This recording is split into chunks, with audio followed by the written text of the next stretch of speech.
it's Jeff the Alien coming to you from outer space, and you're listening to the Weird Minds Podcast, hosted by my boy, Corey Hollow. Enjoy the show.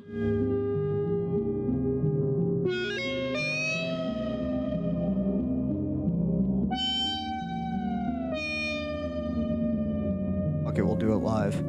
Fuck it, we'll do it live. Fuck it, we'll do it live. So we were just talking about the studio. So let's. I love that conversation so far. So, fuck my bad. I'm high. Now you're good.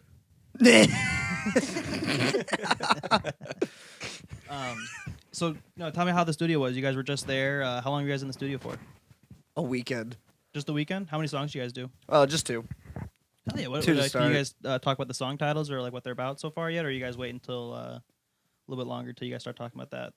We can talk about the song titles. I'm about to say, what do you think's the release date on this? Within at least a week and a half. Week and a half. We can talk about the by song by at titles. least ink. All right. So the first one we have. So who's laughing I'm about now? to say, yeah. I mean, by the time this is out, August 5th, Okay, hell yeah. we will be having the first single drop. Who's laughing now? Then the other one, we coming out later in September, I think. Yeah, in September, that one's You're No Fun. That's That's what we can talk about song titles, but like, who's laughing now? I don't even know how that came to be the title on that one, but I know You're No Fun literally came from Andrew saw a license plate that said YNF. Yeah, the song title was originally like the project name in Pro Tools was Just Forget It. Yeah, it was Just Forget It. And That's Andrew, one awesome. day, Andrew on his way home saw a license plate that said YNF, and he's like, "Haha, You're No Fun." He's like, "You know what? That should be the song title." And we're all That's like, awesome. "Okay." Yeah. And then Yeah. Who's Laughing Now? That was actually the project title of that that session, the pre-pro, and it just stuck with the vibe of the song. Hell yeah. Can Lyric you guys, wise. like talk a little about what the songs are about. Oh, God. So, Who's Laughing Now is a, I'm trying to think of a word. I don't want to say it's a spiteful song, but it's it's definitely a fire back at, like, people that want you to fail. Okay, hell yeah. And it's, we haven't yet. I Fuck mean, yeah. you know, we're obviously still young, but so there's plenty of time. But no, it's, I guess both of them are kind of along those lines, and it's kind of just firing back because within the almost 3 years that we've been together, just like most people in the Cleveland music scenes, you face some adversity. Yeah, oh fuck yeah. There's so much diverse bands in the scene that it's kind of hard to either copy someone or do something similar, and it's honestly a blessing.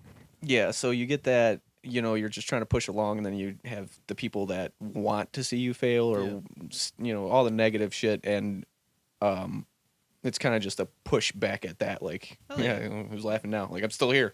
Like, We're still doing it. going. So we're you guys doing said the thing. you've been going for 3 years now. Yeah. Yeah. What year did the band start? In 21, I think we got together for the first time in September. Hell yeah. So who was the kind of like the starting person that kind of got you guys all together? So it was two different groups of three. It was hell yeah. me, Andrew, and TJ. Then Jay, Brendan, and the other guitar player we had at the time, Isaac. Isaac, he messaged me on Facebook, said like, yeah, we're looking for a bassist and another guitar player, maybe, but you have that, like, you want to try out two vocalists. And I, talked to Andrew, I talked to TJ. They said, yeah, let's run it. First day was just Isaac and Brendan came down, and then me, Andrew, and TJ were there. We jammed a little bit, and then next weekend, everybody was there, and it was just kind of like, cool, we're a band now. Fuck yeah. So how'd you guys kind of go about with like the whole? Because you and Andrew both do the screams, right? Yeah, so Andrew can hit highs that I can't hit. Well, couldn't hit. I guess I can kind of hit them now. But No, he can't. he's doing better. I said kind of. I didn't say well. So Andrew can he's a screamer, and he can hit highs and stuff. I can hit lows, I can hit mids, and then I can sing to a degree. Andrew, see, Wow, I have the benefit. Sell yourself short some more, buddy. I have the benefit because Andrew can't sing at all, so it makes me look better when I do sing if he tries to sing before me. So, yeah, we both scream, so we kind of just trade off on that because most of the song is very scream heavy. So then who does like a lot of the writing? Would it be kind of a mix of like you guys come together with two different kind of ideas and see what you guys come with, or do you guys all try to like write to one kind of similar theme? So it started off with Andrew already had songs written for our first EP, and I just kind of edited from there because he needed help with certain aspects or whatever. So I kind of just edited from there, replaced words, whatever the case is. Then when the next batch of songs came out, it was an actual collaboration because it wasn't something that existed before I had showed up. And we took a whiteboard, brought it out into our green room, and we just storyboarded the whole thing out. Fuck yeah, that's so for cool. each song to get the idea. So before we even had lyrics, we're like, all right, this is the story we want to tell. These are the emotions we want people to feel. We want people to relate to this aspect, that aspect, whatever. Fuck yeah, And that's then so cool. just kind of plugged and replaced stuff as if it didn't fit or whatever the case is. And Yeah, that's how did Stay for Tonight come along? How did that happen? we'll get to stay for that. Yeah. So Spill the tea. So the other two songs planned out had the storyboard. Stay for the Night, we had the storyboard. It was going to be our first concept song. And we had this whole thing planned out. We had lyrics written and everything. We went into the studio, and the day we went into the studio, we were like, you know what? Scrap everything. We don't want to do any of this. It doesn't sound right. So And- you guys want to scrap initial day one? It was just the lyrics. Just the lyrics, Because okay. the instruments and everything were fine. Me and Andrew went in there to do the lyrics, and we're like, you know what? The song sucks. So we're just going to go ahead and scrap it and rewrite it right here on the spot. And that's how Stay for the Night came out. So it was literally just on a whim last second. We're sitting there listening to the music. We were recording line by line. Hell yeah. And then coming back, writing whatever. We're like, all right, this would go good next. And then bouncing off each other. And it was kind of just... So that song was written in about 4 hours. Fuck In yeah, the that's so studio. cool. Yeah, at the studio. See, that's one of the things I kind of want to do. Hopefully, eventually, is like, hopefully we can get to like a studio where they have a full live room where we can each be set up all together at once, like we were on stage, and just do Whatever. whatever we want. Right I want to do that too. That is my dream recording session right there, because one, writing would be so much quicker and so much easier, where you could really bust some shit out that way, and then just the fun you could have recording fully live, like a full live session. You know, I think that would just. I want to do a live set and record it. Yeah. I think that would be I've fun. been talking to Jeremy lately about trying to get one recorded. Mm. He's the sound guy over at Maple Grove. Okay, yeah. And so you guys were telling you guys also recorded another song this past weekend. What was that other song called again? Sorry. So Who's Laughing Now and You're No Fun? I was just talking about You're No Fun, right? No, you were talking about Who's Laughing Now. I mean, Well, you're you talked about the license plate, so that would be your. Yes, that's Yeah. You're No Fun, yeah. oh, So yeah, Who's Laughing Now? That's the one that's actually coming out first. Okay, Yeah. hell yeah. Yeah, and yeah, like I said, both of them are kind of along the same lines. It's kind of just a pushback. We like to have a lot of diversity in the way we write things, but those two songs, it was one of those, we had a little bit of success that we were having, and it's not that we were like getting overly confident or feeling ourselves, but we're like, you know what, you guys all told us that we were going to be done within a year, and now we are 3 years in, and so we were all kind of like, yeah, Fuck yeah, no, hell yeah, fuck you you. should. Yeah, that's awesome. yeah. That's so fucking cool. And so, what kind of topics do you guys typically like to talk about when you're writing, or just thinking of different concept songs and stuff like that? So Write what you feel. yeah, That's what I do whenever I try lyrics. I think about where I'm at, like, and I'll have like a line come into my head about something that's going on. Like, you know, I feel a little pissed off about, the way that this person acted towards me. I find some line and then I just kind of go from there. Hell yeah. I don't typically do lyrics too much. I did like one section of Who's Laughing Now. I did have just like on the spot, like, yo, like this whole section, throw that in there. I bet that would go hard. And it stayed. But other than that, I stay away from lyrics. I'm not the best with it. Yeah, it starts with usually Jacob writes, he starts noodling on his guitar, comes up with something that sounds cool, he records it, puts it down, and then we start attacking the lyrics. And a lot of this stuff, if you pay attention to the lyrics in our music, the more upbeat it is, the more depressing the lyrics are. It's gotta be, yeah. So like it's just hidden, it's smoke and mirrors. Like you got this upbeat song and you're moshing or whatever, jumping around, and then you actually listen to the lyrics and you're like, oh my god, this guy's about 2 seconds for putting a shotgun in his mouth, but it sounds so happy about it. POV.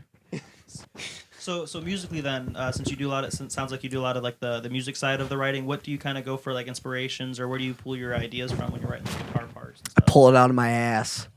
I mean, okay, kind of serious. I do kind of just pull it out of my ass.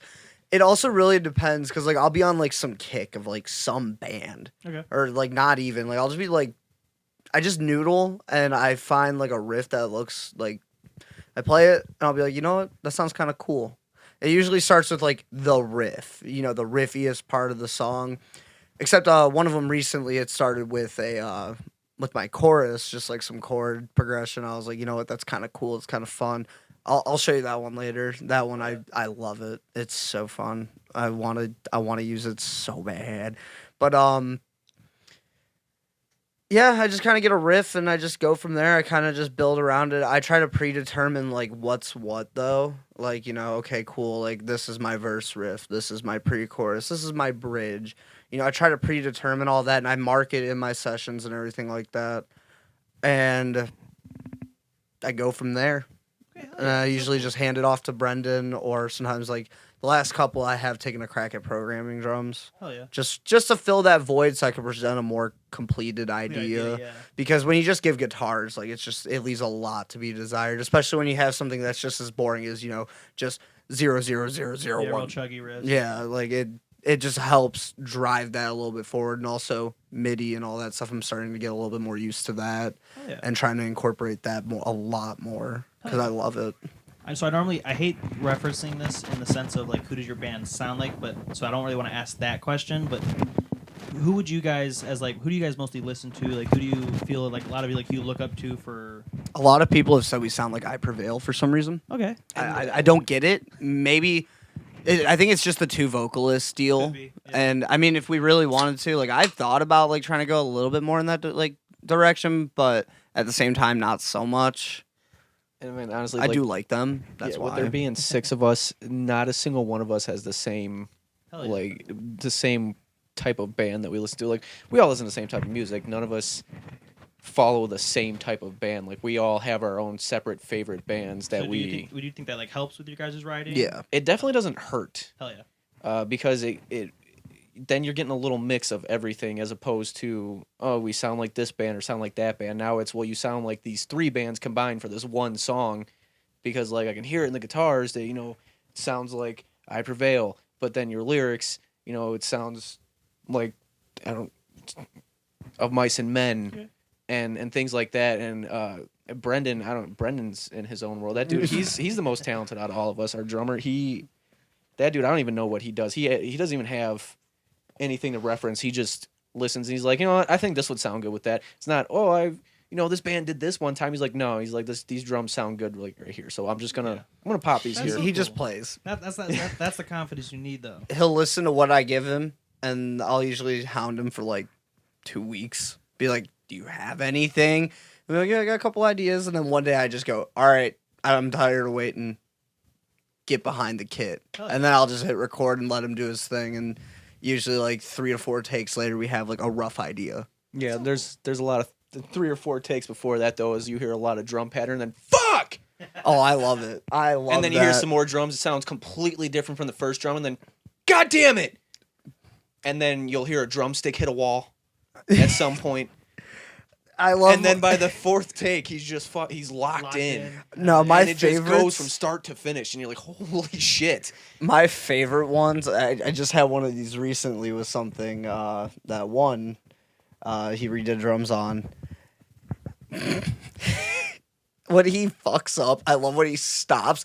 He yells fuck, and then he just starts bop, bop, bop, bop on his snare. We could tell Tim was getting annoyed the other day when we were doing the drum session, because we were like, redo, and all you hear is him. They start getting ready to punch him in, and all you hear is him start off the riff just. Bah, bah, bah, bah, bah, bah, bah. I'm like, all right, we get it. Okay, we're sorry. We're keeping that. Velocity's right. Placement, not so much.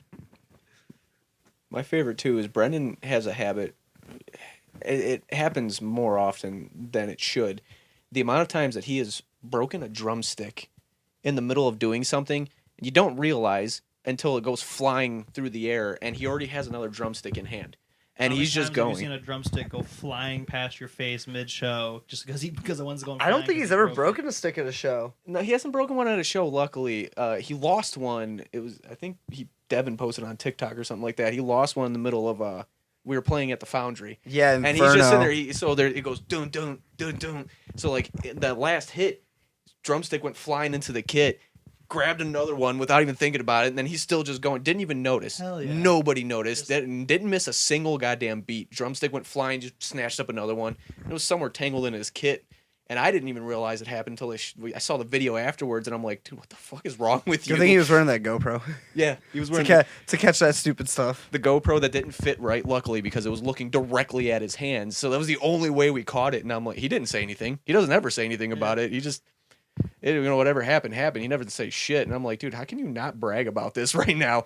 Like, I've dropped a pick before, and I didn't have, like, the pick holder on the mic stand. I think that was our second show ever at Burnt Pickle in Kent. Interesting little place. Loved it. It was great. Energy was awesome, too, for what it was. Like, it's right over, like, across the street, basically, from Kent State, is it not? Yeah. And, big college party. Yeah. yeah. Hell yeah. I was That playing... was the funnest. I think we were in I think we were actually playing Bones Exposed. We were covering that.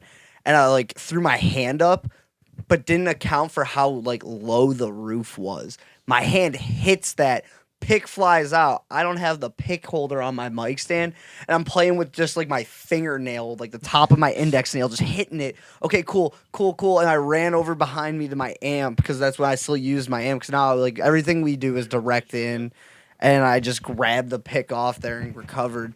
And I was just like, See, that's the thing I never that found sucks, the though, pick. is you guys have that. When you guys fuck up, you can just bleed through into the next thing, and nobody notices. As to where me or Andrew up there, when we fuck up, it is glaring, and everybody's like, Our first few shows, I would forget the lyrics, and so like my one thing that I've kind of seen as a blessing is doing screams, is if you scream crazy enough and jumbled enough, no one knows what the fuck you're saying anyways. Especially if you have nothing released, no one knows for reference. cut the shit out of it and just. Exactly. So I would just mumble the fuck out of shit. If I couldn't remember the lyrics, I'd just go and just scream as hard as I could. That's one thing that sucks about doing cleans is because like my wife knows our music, so she's usually sitting right there front row. So if I fuck up, I look at her and she's just looking at me like, Shaking her head, just like no, she's staring at me like this, and she's like, those aren't the lyrics. I can see her mouthing it. She's like, that's wrong, and I'm like, you know what? I wrote it. I decide what's right and wrong. God damn it. I am the decider. That's how we look at it. You know, the song's not written until it's recorded. Then it's finalized. You know, things can change. At that point, better be practicing. Yeah, but like it happens. You know, you repeat the same line or something like that, or you switch the first verse and the second. But like that shit happens. You got so many songs that you're trying to remember. There was one time we were covering "Something in the Way," and I got lost because it's such a simple song. I got lost in the second verse because it just repeats itself, and I just kept repeating the first line like 3 times, and I'm like, I think I've repeated this like twice now. I'm gonna move on to the rest of the song now. I haven't had one of those issues since my first band. Yeah, so Because I don't do vocals anymore, really. Like I'm not the front band. What so was your first band? we don't talk about that. Can we talk why we don't talk about that? I outgrew it. It's one of those things I just kind of outgrew. Gotcha. I mean, it was nothing crazy. It was just high school, pretty much like end of high school, trying it out for the first time, and it was like a thrash band, and I just feel like I don't look back on it like, why did that ever happen? I look back on it like I've grown, and I kind of just want to forget. I understand that. Yeah, I think the first band I did was a thrash band, and yeah, the reason I got out of that was joining the army, but then I'm kind of glad I got out of that because afterwards they kind of fell apart. The vocalist didn't really want to do.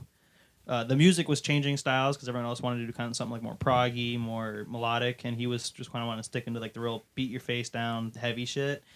And so everything kind of like hit a lull moment for them, and so everything just kind of like fell apart. That's kind of how it was for us too. It was like we started off like, okay, we're gonna be like some old school thrash, Metallica, Megadeth, maybe throw a little bit of Pantera up in there, good time. But then our other guitarists started getting more into like Lamb of God, which I think is funny. Love him to death. But I remember when I first came around, I was like, yo, you guys ever heard of Lamb of God? And I like played a riff or something, really like poorly, of course. I tried playing Hourglass. And he goes, what tuning is that in? And I was like, oh, it's in drop D. And he goes, drop D's for pussies that can't play full power chords. I was like, huh? Isn't thrash metal like typically tuned to drop D? Usually standard, maybe. It depends. It's just he didn't believe in drop tunings because, the way you do a power chord, you do your power chords with one finger, basically. You don't do that motion. So it's just You might have liked my old band then a little bit more than I would because we were doing like drop F. But then he got like really into like Mastodon and stuff like that. Like I don't hate Mastodon, like it's just not my preferred thing. And it just kind of like became a very big style difference. And then of course, you had your issues with your, other bandmates. First bassist was, a piece of work, and got rid of him, got somebody else. The other dude, he was there, he was solid. He actually was going to play bass for us, and TJ was going to be playing second guitar. So that was a thing. And then the drummer just stopped caring, got into drugs. Yeah, that's always been like the biggest downfall. I've seen a lot of people there. You'll have these great musicians, you'll see them doing phenomenal, and then as soon as they either get back on or they get wrong person gets introduced to them and they get hooked on some stupid shit, and it destroys everything they got going on. And that is one of the biggest disgusts I think that happens in our world is this, these man-made drugs or stuff like that where people can get so messed up, and a lot of it's because of our medical system where they're forcing pills down people's throats where they don't need them, or they're diagnosing kids with ADHD before they need to, so now these kids are stuck on Adderall for the rest of their lives, which is basically giving children meth. Yeah, and then they just take it away with no warning, and they got to turn it. So that's what a problem we have, because like my wife and I are. Our 9-year-old, he has ADHD, and it's not, a false diagnosis. Like, you can very well tell he has ADHD. Yeah. And they just switched his medication because every other month they couldn't fill his prescription because it wasn't available. So then they're putting him on the pills. Then they're taking him off the pills. Then they're putting him on the pills. I'm like... Have you seen the... I remember reading at some point or hearing it, don't quote me on that aspect of it, but that's something to do with like the food dyes or like the coloring dyes in food and like drinks, like the Kool-Aid dyes, seem to have or have been found to have like caused the symptoms of ADHD, and as soon as you cut those sometimes out, that it helps keep back on some of the symptoms. Right. Yeah, I've heard that, but the only reason we knew that his was legitimate too is because for the longest up until just this past year, he strictly drank water and orange juice. So, like, we knew that he's always had issues. He's got anxiety. He's always been really uncomfortable around people or expressing his feelings. So we're like, okay, that makes sense. But then they made it worse by, again, giving him a prescription, taking it away, giving it to him, taking it away. And then, oh, well, there's a shortage. Okay, that's cool. What is my kid supposed to do? Because you're not doing him any favors. And I'm like, at this point, I don't want to put him on medication. But then he starts having troubles in school and things like that. And I'm like, this is literally... like the number one reason for drug use is so then you guys are doing shit like this. Yeah. So for parents that are just now having kids, or kids are getting to the age where they're starting to show possible signs of like ADHD, what would you say for them to kind of like be on the lookout for themselves so they're kind of educated before they go start seeing a doctor? You have some random school nurse that starts saying, "Oh, I believe this kid because this is the first time this week or the third time he's been caught not paying attention or whatever in class. I say he's ADHD, and now you're as a parent that doesn't know anything, they're like, oh, I'm gonna go take him to the doctor, and the doctor hears from like a school nurse saying that the school nurse said my child had ADHD. What would you kind of like either advise them or tell them to kind of what to like look out for or keep watch for on like what doctors say, so that make sure they're not getting these like false diagnoses, so kids aren't getting these mass bombardment of pills at way too early of an age? So first of all, I mean, don't trust a school nurse. Yeah, I'm going to be honest. I threw up in front of one, and they're like, nah, you're fine, go back to class. Like, okay, thanks, dick. It's like the army medics, Yeah. Hey, my leg's broken, take some ibuprofen, walk it off, go back to work. You're good. Yeah, no, I mean, get multiple references. Don't trust one opinion. You get multiple references. And there's a lot of stuff that you can tell at home. Like if they're claimed to acting one way at school, but they're not acting that way at home in the slightest, there's signs at home that you'll be able to tell. Like our son, he avoids eye contact.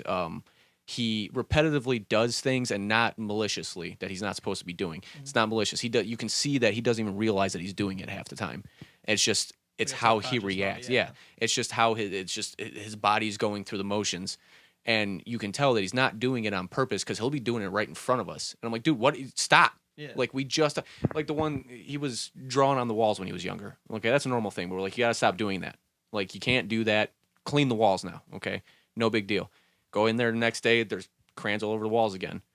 And now this is before his diagnosis. Now I'm kind of irritated, and I'm like, dude, I'm about to take your crayons shit away. Like, stop doing this shit.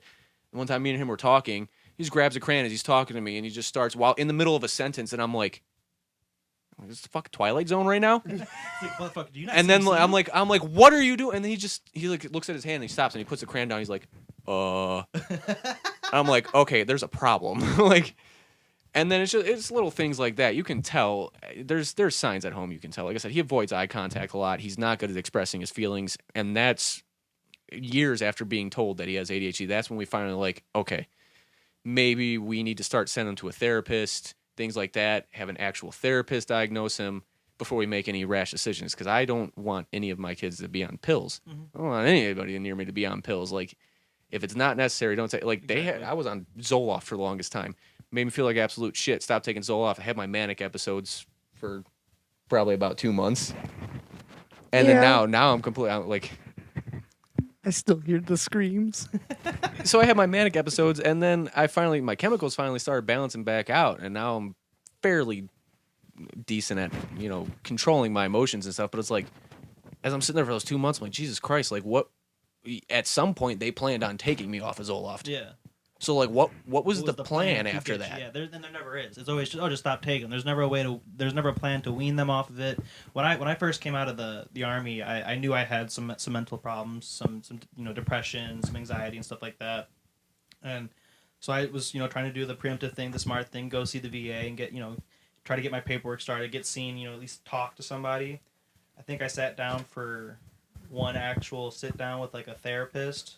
And then they sent me to their, basically like their pharmacist. She handed me a laminated sheet of paper that was literally like a menu-sized menu of what pills I could take, what they did. And she asked me, which ones do you want to try? And I'm not even like, not trying to be funny, or that is exactly what she asked me. I was like, It's fucking scary. I know I'm having problems with this, and this says it's supposedly supposed to help with this, so I'll try this. And it was like an off-brand version from what she was like describing, basically of like Adderall. And I noticed like it's like within a few days that it finally started like getting into my system and kicking in. I mean, it completely changed who I was. It made me feel weird. I felt zoned out a lot of the times. And as soon as I got off of me, like you were saying, I wasn't as on as long, so I wasn't having 2 months long. But it was like that first week of getting off them, I just felt weird. My sleep got all fucked up. I couldn't think straight for a week. The VA is so much worse than a regular doctor too. So I had a 5-minute conversation with somebody, and I may have had PTSD. I don't know. I had a 5-minute conversation. You have PTSD. Take these pills. That's when I started getting put on Zoloft. And the thing is, thinking back on it now that I'm not on Zoloft anymore, like, yes, I still have resounding issues, but like, you're telling me less than a month after I got home from deployment that I have PTSD. I just went a year seeing some fucked up shit. It might not be PTSD. This might just be me readjusting, but you didn't give me time to figure that out. You're just like, yes, PTSD, take Zoloft. When I was on Zoloft for years, never questioned it. And then, I mean, I do have PTSD, but it's not that bad. Like, it's not, I'm not putting my fist through walls and shit like that. I'm Yeah. Like, certain sounds or smells kind of makes you a little jumpy, more anxious. Yeah, but like, it's never I'm never like ready to fucking hit the ground and start shooting back. You know what I mean? Like, I don't know. That one time I was running from you out in the driveway and you had the fucking airsoft gun. No, that's muscle memory. That's different. That's not even. That's just muscle memory. It's not funny, but I'm gonna be honest, Jay. Yeah, he went running around the corner. I didn't have a clear shot at him, so I'm like, fuck. And I went and popped him in the leg, and he fell down. And I ran up on him. I was getting ready to finish him off. I'm like, nope. No, hold up. I peed a little. He's like, what the fuck was that? That's awesome. So then to kind of get back towards the ADHD side, so you said your son sometimes where they don't have that brand of prescription for his ADHD medication. Have you guys found any like kind of like techniques, since you said he's going to see a therapist? Have you found like some techniques or things you guys can implement with or help him work with when he's not having those meds to help him kind of stay focused more, or help combat those some kind of like compulsory I see. I can't even speak on it like I'm an expert, man, because it's hard. So like we're still trying to figure that out. Gotcha. Luckily now they switch his medication, like I said, so it's not on back order anymore, things like that. So he's been on the medication, but it's a hard thing to try to figure out because you're trying to walk this line and the rope is invisible. Yeah, gotcha. So like you don't know what's right and what's wrong, and I feel bad because we're basically experimenting, trying to figure out what works for him, what doesn't, and it's just sad that there's no coaching for the parents too. Like they're not helping us figure out what we can do to help our child. They're just, well, he's off the medication, we can't get it. Sorry. Okay, what are we supposed to do?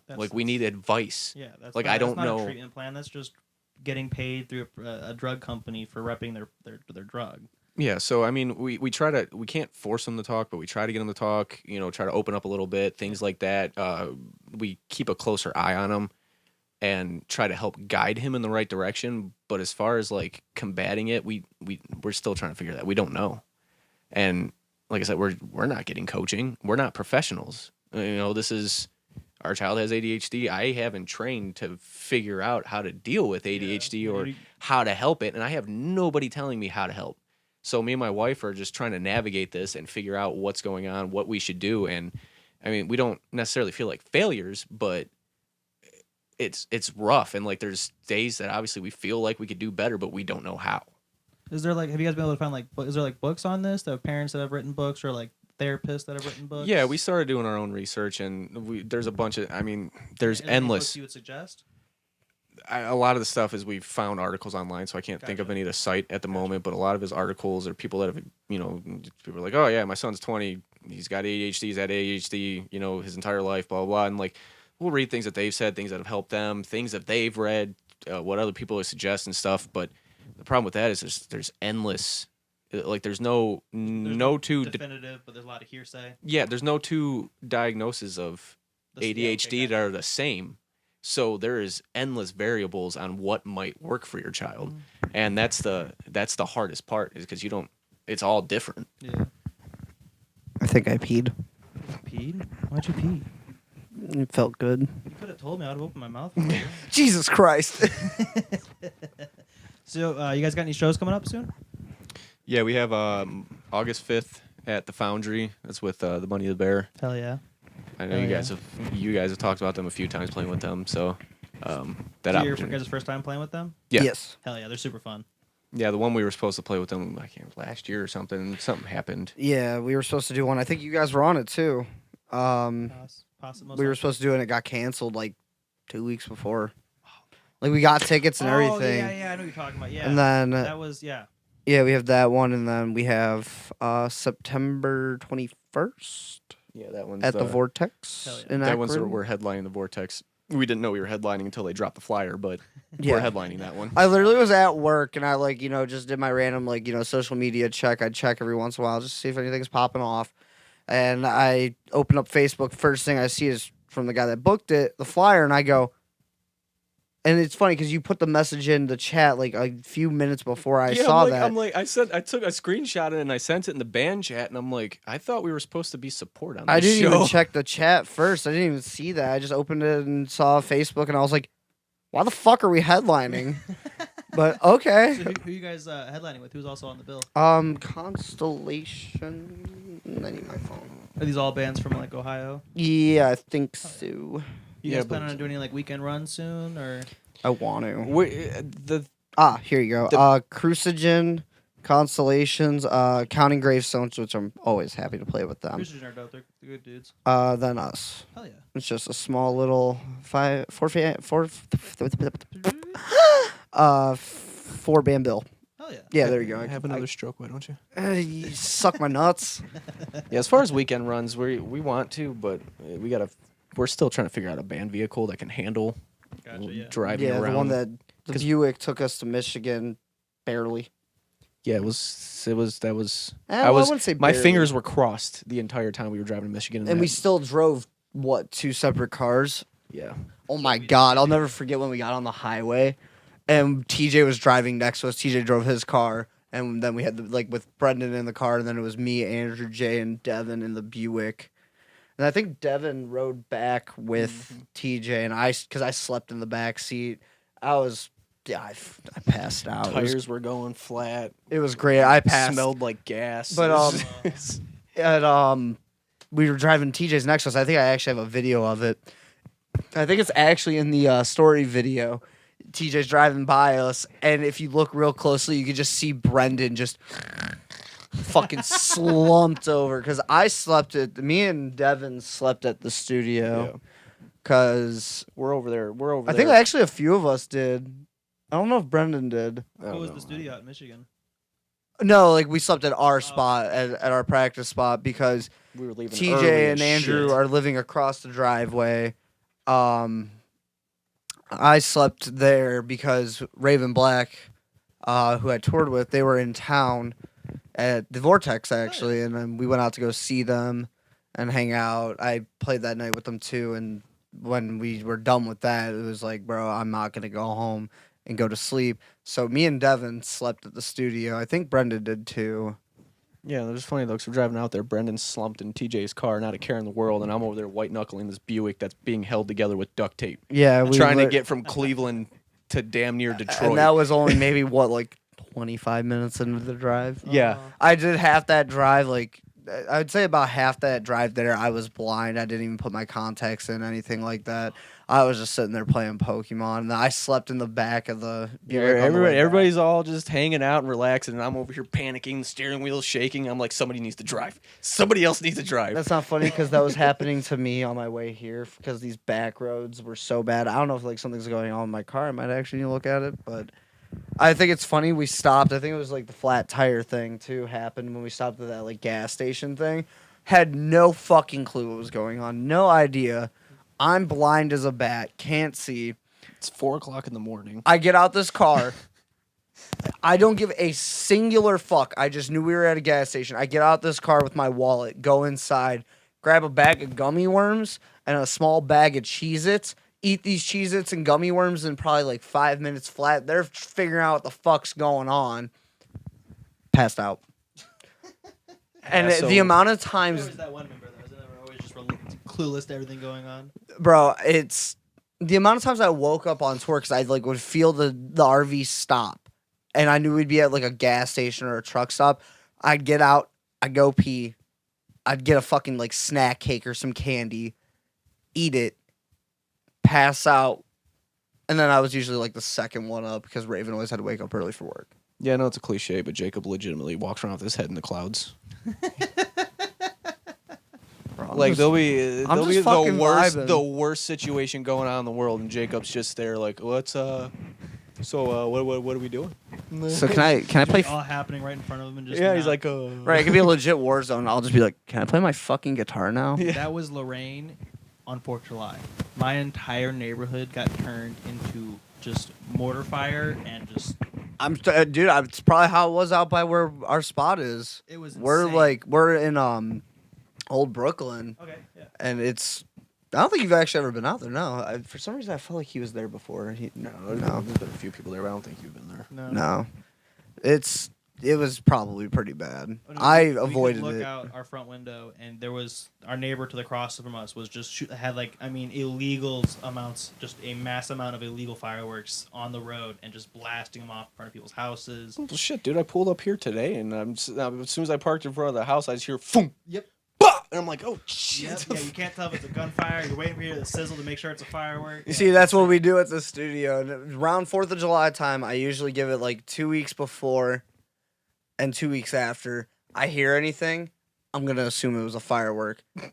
On the 4th of July, I went to his house, and we were just hanging out. We just lit off a bunch of just little sparkly fountains and stuff like that, little fun stuff for his young kid. Yeah, and our neighbors were having a pissing contest. For just a second, it was so funny because the one on one street would light off 1, so the one behind us would light off 2, so that guy would light off 3, and then this guy would light off entire mortar fire, and this guy went silent for a minute. And then it's just a bottle rocket. He sets off a bottle rocket, and it's I fold. Did you see that shit that happened at that baseball game when they blasted off the rockets and they got smacked in the stands? No. Yeah, I saw. It was a video I saw a few days ago where it was a baseball stadium. I can't remember where it was, but some, jets fly over. 4th of July, you know, big celebration kind of thing. The fireworks go off, and all you see is like 5 of these things just go way off rail. The rest of them shot perfectly fine, normal, like a big, you know, those mass like fountain kind of shots where the rockets and they have like a bunch of those sparkly shit underneath them. Yeah. 4 or 5 of them shot off in the stands, and someone was already recording like just what was going on, and just happened to be right where the fuck it hit, and all you hear is it just smacks somebody and just screams everywhere. And if there was another video I saw of it, like more like a widespread shot, it hit the band that was out there, it hit the guy holding the flag, it hit like 5 people. I was like, whoever had this job is going to jail or fired or something. That was a massive failure. Bro, last night we were lighting off fireworks.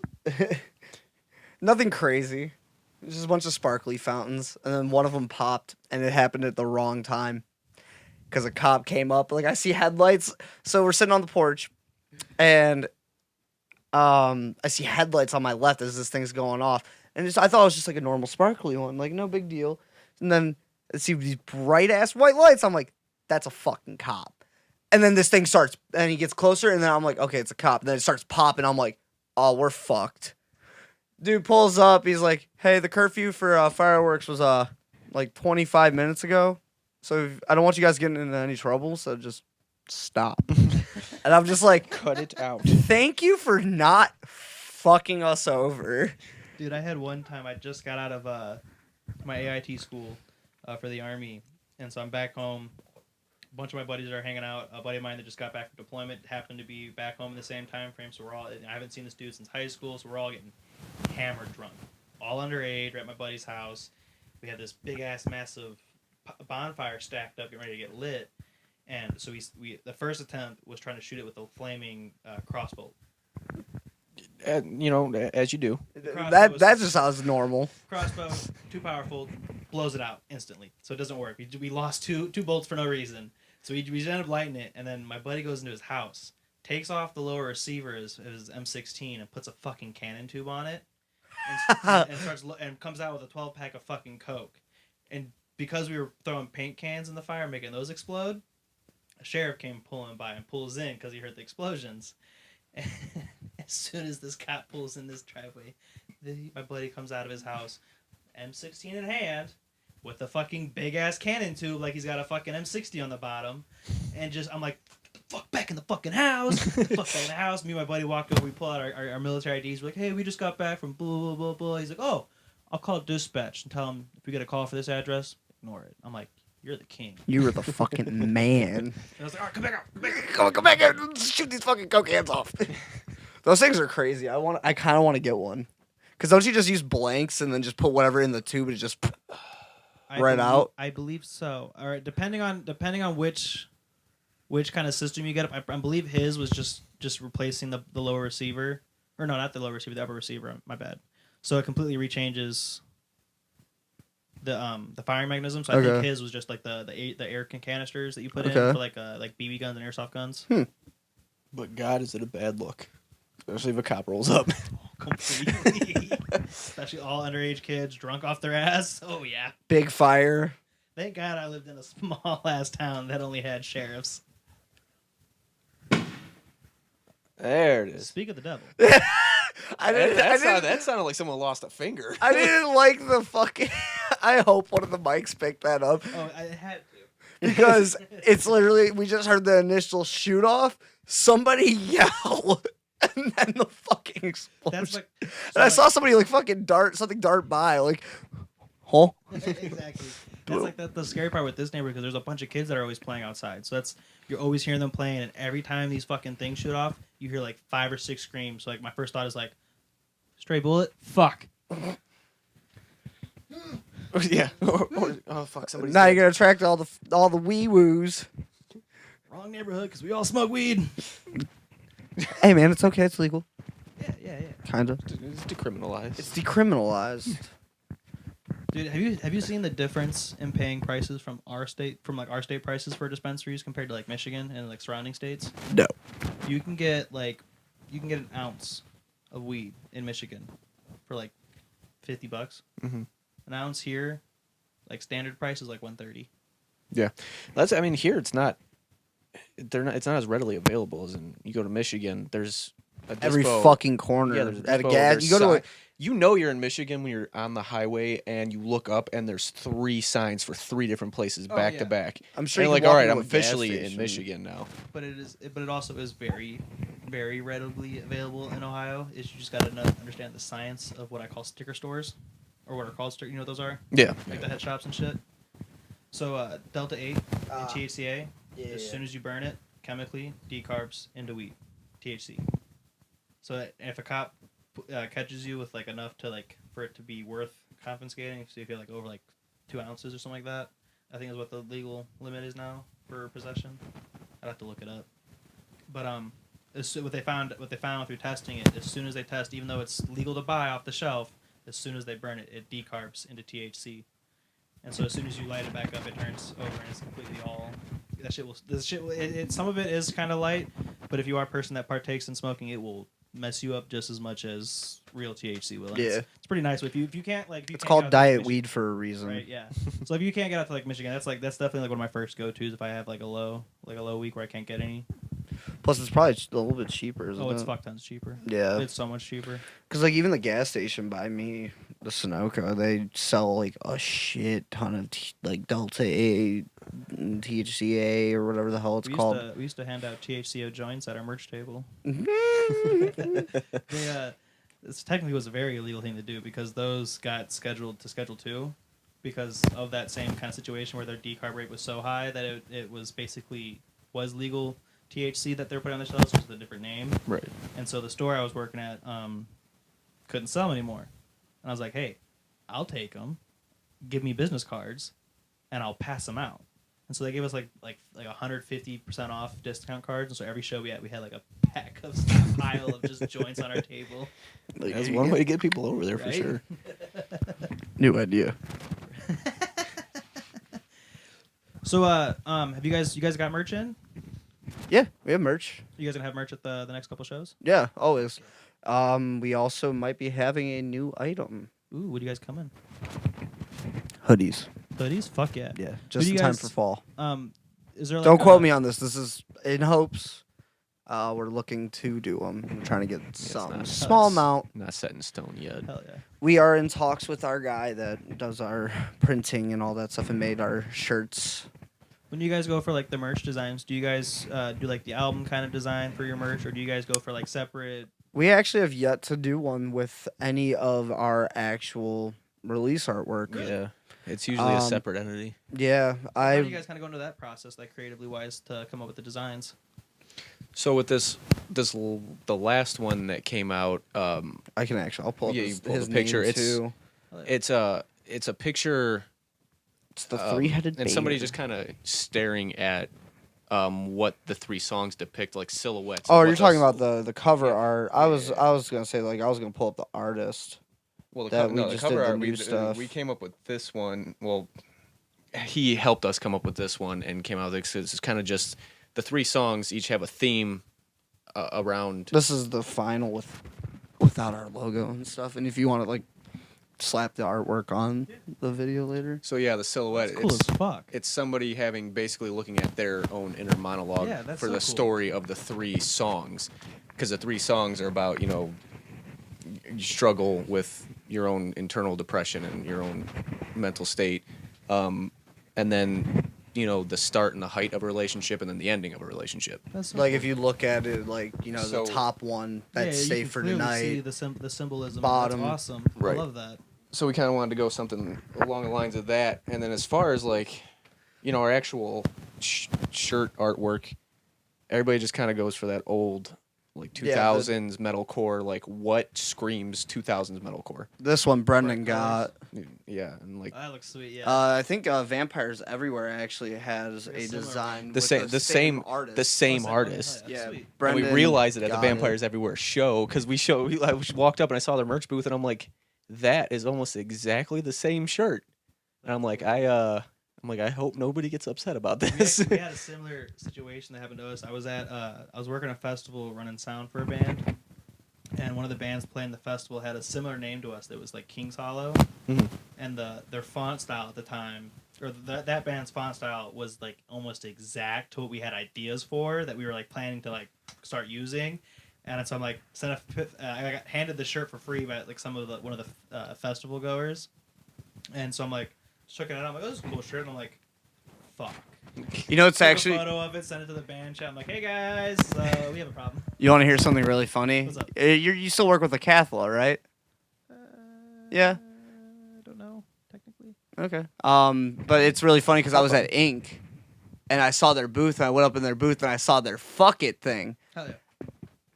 Then I looked at our logo, and it's the same font. It's actually kind of funny to me. I thought yeah. it was great.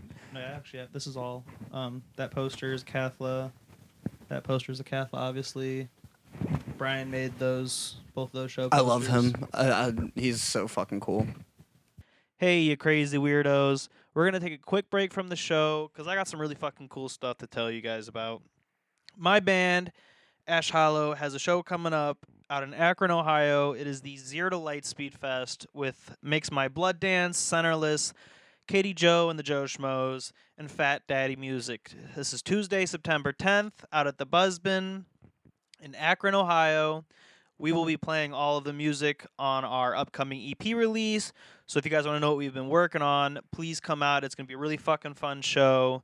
You can get your tickets at ashhollowband.com. Tickets are $12 a piece, and it's a 21-plus show. Come out early. Before every show, we have a band smoke circle. You guys are more than welcome to come join us. Bring what you want to smoke. If not, we have plenty to share. And trust me, I love smoking with people. I love getting to meet you guys. So I can't wait to see you guys all at the show. Again, that's September 10th out at the Buzzbin in Akron. And you can get tickets at ashhollowband.com. See you guys there. And let's get back to the show. Shit myself too. How was your bathroom break? I heard Did your you stream. stream? I heard your stream from here. Was No, it I was smooth? frying chicken in there. Ooh, damn. A little sizzly. Yeah. Alright, so where were we? We were talking merch and designs. So you were talking album art wise. When you guys go through like your merch designs, do you guys kind of like just find an artist you like to kind of come up with their own ideas, or do you guys like have like, hey, this is what we're looking for? We did that one time. Like, I mean, the first shirts we ever did were just black T-shirts, our logo. Gotcha, Cool. yeah. Start basic. See if people will actually buy our shit. Yeah. Which it worked. Those actually sold out pretty quick. Yeah. Very early on. Because black and white, you can't go wrong with it. Then we did the one where our old guitarist at the time, his cousin, drew this up, and then a friend of ours digitized it, and she colored it and everything, and then we were able to put it on a shirt. That was the crabs. Hell yeah. Which I think will be leaving soon. I'm hoping. Yeah, the Not crabs gonna lie. aren't super popular. They don't. They are, but they aren't. They turn heads a little bit, but you could tell it was a very early design. Gotcha. The bears are The solid. bears are very nice, And that's the one that we just went to. We ended up going to the same artist that Vampires Everywhere went to. We didn't realize it at the time, and we're like, 2000s metalcore, right. and they sent that back, and we're like, fuck yes. That's literally what that guy does. Like, if you look on his page, he's done stuff for A Day to Remember shirts. Do you know who the All what the Time artist Low. name is? I had it up. I was gonna throw that out there. Brendan was one that talked to him with the hoodies. We're using the bear design again, but we have Hell yeah. different colors Ooh, fuck yeah. of variations. I fucking forgot what his goddamn name is. Do you guys plan on ever like doing like some like vinyl prints or like CDs? Yeah, down the line, because I mean, along with everybody else that's trying to scrape by in the industry right now, it's all coming down, and we have so many ideas and so many grand things that we want to do, and it all comes down to money, and we're all working full time, and then we got the studio rent because like we're not operating out of like one of our basements or anything like that. Like we have a building that we're renting. Yeah. So Yeah, there's like what 20 of you guys in that band. Fuck. yeah, like I think 36 now, last count. I think it's Jamer's Designer. Jammer's Designer. I don't know. Oh yeah, we'll get it tagged in the show notes. And Yeah. everything. Yeah. Hell yeah. I'll send it your way too. Sweet. Because Yeah, so- his art is really good and his pricing is solid. Because Fuck yeah. like the thing is like I don't mind like I wouldn't mind paying like a decent amount for an art piece if I'm getting it, because that's ours Yeah. at that point. So yeah, I mean, we plan on wanting to do like vinyls and things like that, but right now all of our money is going into transportation and updating our equipment because in our minds, as of right now, it's more important for us to establish a live presence than Gotcha, yeah. start worrying about all the bells and whistles. We want, I don't follow you Because, I on mean- Instagram. I feel like a dick. You can have- piece of shit. you can have all the fancy things, and but if nobody knows who you are, you're not selling it. Yeah, exactly. Yep. So That was definitely something I was wanting to try to focus on. Our first year was just I don't care if we have, we only have 2 songs out or whatever the case is. Let's just get out in the scene. Let's play as many shows as we can. Let's just talk to people, meet people, and then we can start focusing on, like you're saying, merch. Yep, that's pretty much what we did without even thinking. Hell yeah. And then we started thinking after that one Vortex show. We were like, okay, let's dial this back. yeah, the one Vortex show was fucking devastating because we've been doing this with the in-ear tracks and the click and everything for over a year now. Okay. And it was just one of those fluke Hiccups. things. We go to the Vortex, we're headlining, get everything set up. They start playing the music, and I'm starting to realize that I can hear the click coming through the front of house. The back tracks, everything. And I'm like, dude. And I look at Jacob, and I'm like, the click is coming through the front of house. And he's like, there's nothing I can do about it. So he runs over there, and then the sound guy came up, and he's like, click's coming through. We're like, shit. So we go and we mute the click. So we're playing going without click. Yeah, we're playing blind basically at this point, and we're like, We could still hear it, and the other problem was our whole ass song, like the recording, yeah, was which coming through. most of what we were. were playing was pre-pro, and that's not something that you want people hearing. Being in a band, you know that. I think the only one that actually was pre-pro was just No, Who's no, Laughing there Now was- and Why Enough. no, there was 2 or 3 that were pre-pro. Just those 2. But either way, it was still like that's not you don't want to hear. You don't want people hearing your pre-pro. Yeah, But, that's what not- we've been giving Nikki Six shit so much shit for the past couple months. So here's the thing with that too is it wasn't even that happened. Like we were headlining, we got there. We were hoping the sound guy was going to be there sooner. If we would have been able to sound check sooner, we would have figured it out. I figured out the issue after the fact, and now we're all good. Like I make it run, it works. We don't have that issue again. It was just the some of the treatment for using a click. Yeah. There was a lot of people that are So against trash it. talking the fact that we were using a click, and I'm like, dude, I'm trying to. Everybody can have their opinion on it all they I'm want. just trying to hear myself. I'm trying Yeah. to make sure that I'm giving the best performance that I can give so these people are entertained. And if that means I need to have a click in my ears to make sure that I'm doing the right thing, then so be it.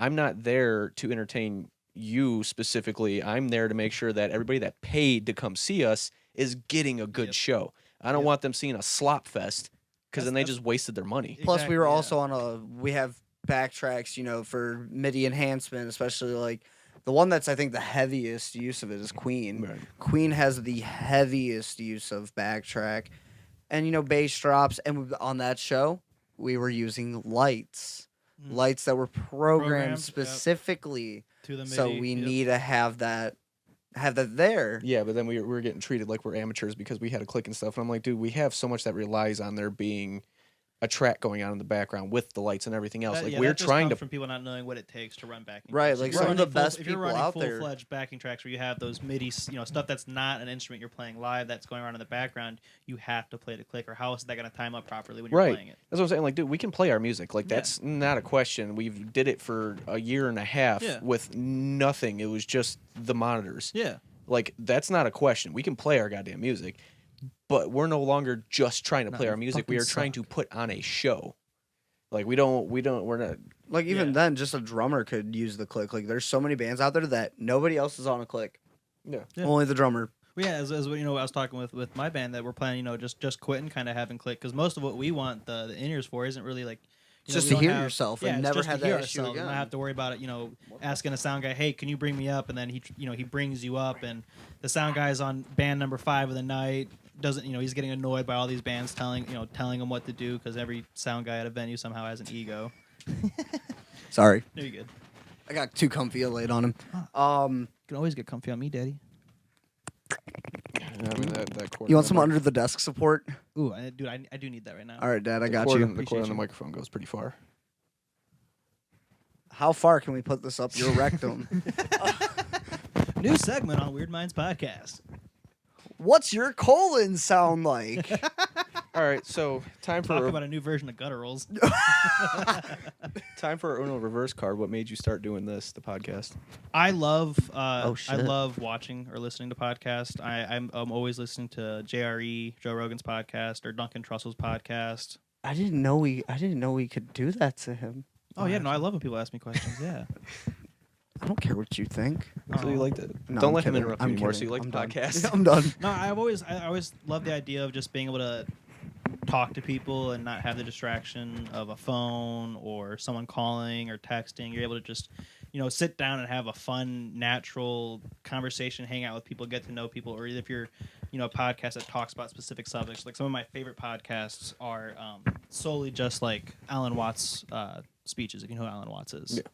Or they're stuff into like the Buddhist teachings or anything that I can help expand knowledge. I fully believe and support that you should always be continuously learning. I wish I had this kind of philosophy when I was in school. Would have done a little bit better probably.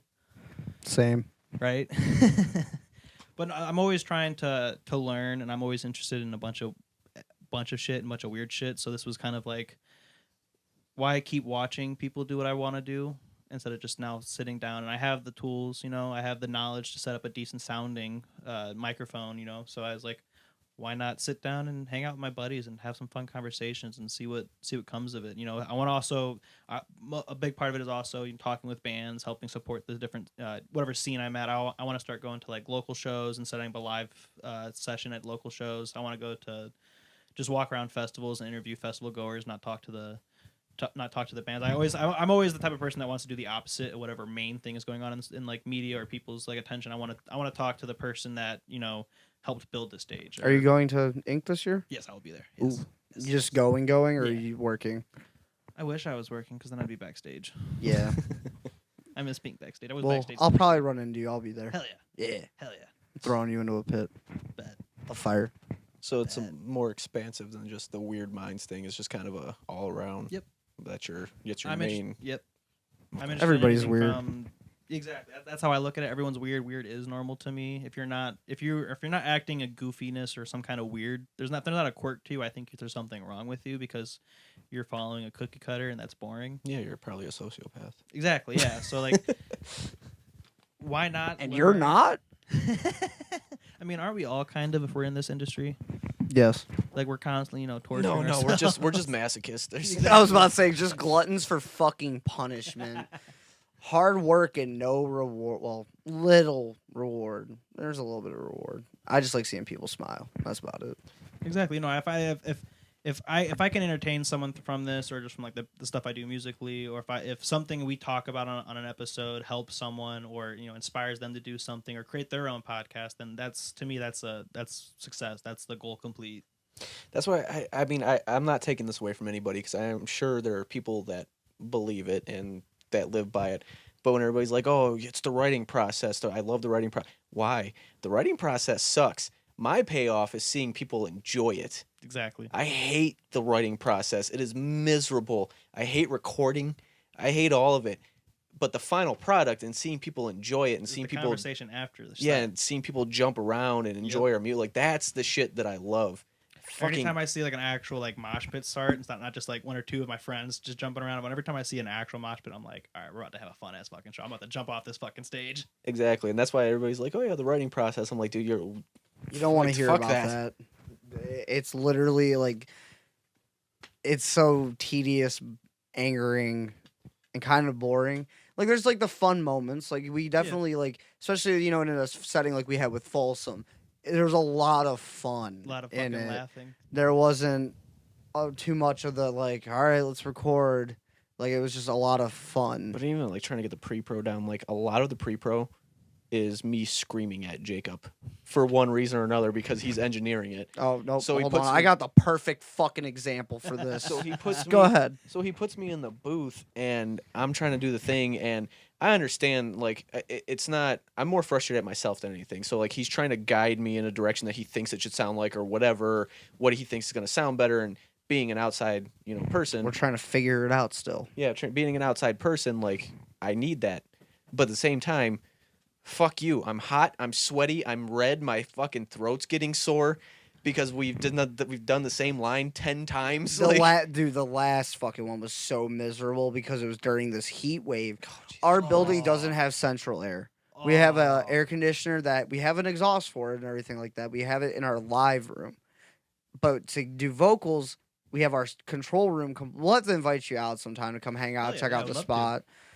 But It's Jesus this Christ, makeshift booth. Yeah, and between the fucking sound dampening and everything else, whatever the temperature was outside, it was about 15 degrees hotter. And the control vocal room booth. is the hottest spot in the fucking building. The green room gets like pretty bad sometimes, but there's a vent for vocals. If you don't mind me asking. Wait, what? What mic are you using for vocals? Just my Audio Technica AT2020. Nothing crazy. If you want for just doing scratch tracks and demos, I've found with using an SM58, We have one. If you find the center of the room, low pre-gain, low input gain, EQ it a little bit, just minor EQ for like you're doing your low cut and your high pass cut for just a bass vocals, you can get very deep. I can show you afterwards a track I'm working on with my girlfriend of just sit in the center room. No, I don't do any. You can see there's no acoustic treatment in this room, and we got. I mean, it's a decent enough take that she's comfortable enough with releasing it. Okay, hell yeah. We're gonna have to try that so I can get some actual cool air when I'm in the middle. Maybe make me a little significantly less frustrated. Our live room is very, very open. We'll get a lot of natural reverb. See, like, the thing is That's how our I'm practice still spot was, learning when it comes to this Same. stuff. No, that's all I was. The entire time I was we were hanging out with Brandon. I'm just like, over his shoulder. What are you doing? What are you doing? What's this plug in? What's that patch go through? Yeah, I think that's everybody's goal in this industry is to be able to keep everything in house. Yeah. Just because it's so much more convenient. More efficient. More. But yeah, we're still working. Here, I got the prime example of Jay yelling at me. I'm gonna mutilate you. Put the speaker up to the mic. Jesus Christ, just pause it. Pause the fucking music. Hold the fucking music. Jacob, I will fucking murder you. I'm gonna mutilate you. I'm gonna fuck your dead body. I'm gonna leave it on the front porch at your parents' house. And then when they're going, oh no, my baby, I'm going to sit there and smile upon your corpse. Midwest emo intro to your guys' next song. And then there's a deep breath with a siren going by. Like, our pre-pros are littered with the stupid takes and stuff like that. My go-to sign that I fucked up a vocal take is I'll make a fart noise. And I made a perfect sounding one today when we were doing vocals. Fucking Brandon snipped it and started sampling the fucking thing. And so every time someone made a joke, he'd go... Yeah. We did that sample type shit with because we use a trigger on our kick drum for in-ears and stuff. And does that help with the sound wise being able to hear it? It's just consistent sound across the board no matter where you go. And we go for that really clicky kick. Does the triggers go through the mains too? Yeah. Okay. Because everything goes we DI everything in. We have all of our own setup into our into a splitter. One end of the splitter goes into our X32, which comes back to us, and the other tail end I just give to the sound guy. I love the X32. Those things are so the other reason nice. The other reason we started doing the click too is because I am super reliant. Well, beforehand I still kind of am. I was super reliant on Brendan's drums. I don't give a fuck what these guys were doing. So if Brendan would fuck up, I would fuck up. It went hand in hand. So that's me with guitars. If guitars are like off by like a simmer beat, I'm like, what the fuck just happened? Yeah. Like I kind of just drowned. I used to drown everybody else out. I still do, and it was just Brendan. And then so like he would accidentally double kick or single kick or one of them. Like he would, if he missed the smallest, it would throw me off, and I'm like, fuck me. And it would make me. And then because now that I'm thinking, is that why, or is what's just that? something? Were you a drummer beforehand, or is that just something? No, it's just that's just how my brain works. It's because it's that consistent. I go based off the guitars, of course. Yeah. But it's just that consistent beat. Like I use fucking guitars. Brendan was essentially my click before we had the click. Gotcha. So like that's what would keep me on. No, time. TJ is. Yeah. Remember, TJ is the click. He is the click. He said, "I don't need a click. I am the click." I fucking love that. We reference it very, very rarely, but when it does get referenced, it's hilarious. But with the sampling thing, I actually got the Minecraft like fall damage like sound or like the hit the Hell yeah. ooh. And then I had the Roblox oof. I had rubber chickens, like squeaky toys. Hell yeah. And I had Brendan get back there, and he just sent it. Like, he just fucking sent a hard-ass bird with the rubber chickens. Just... It was fucking priceless. I'll So have I to- need that sample of your fart, please. You have to ask Brandon. Brandon's got it.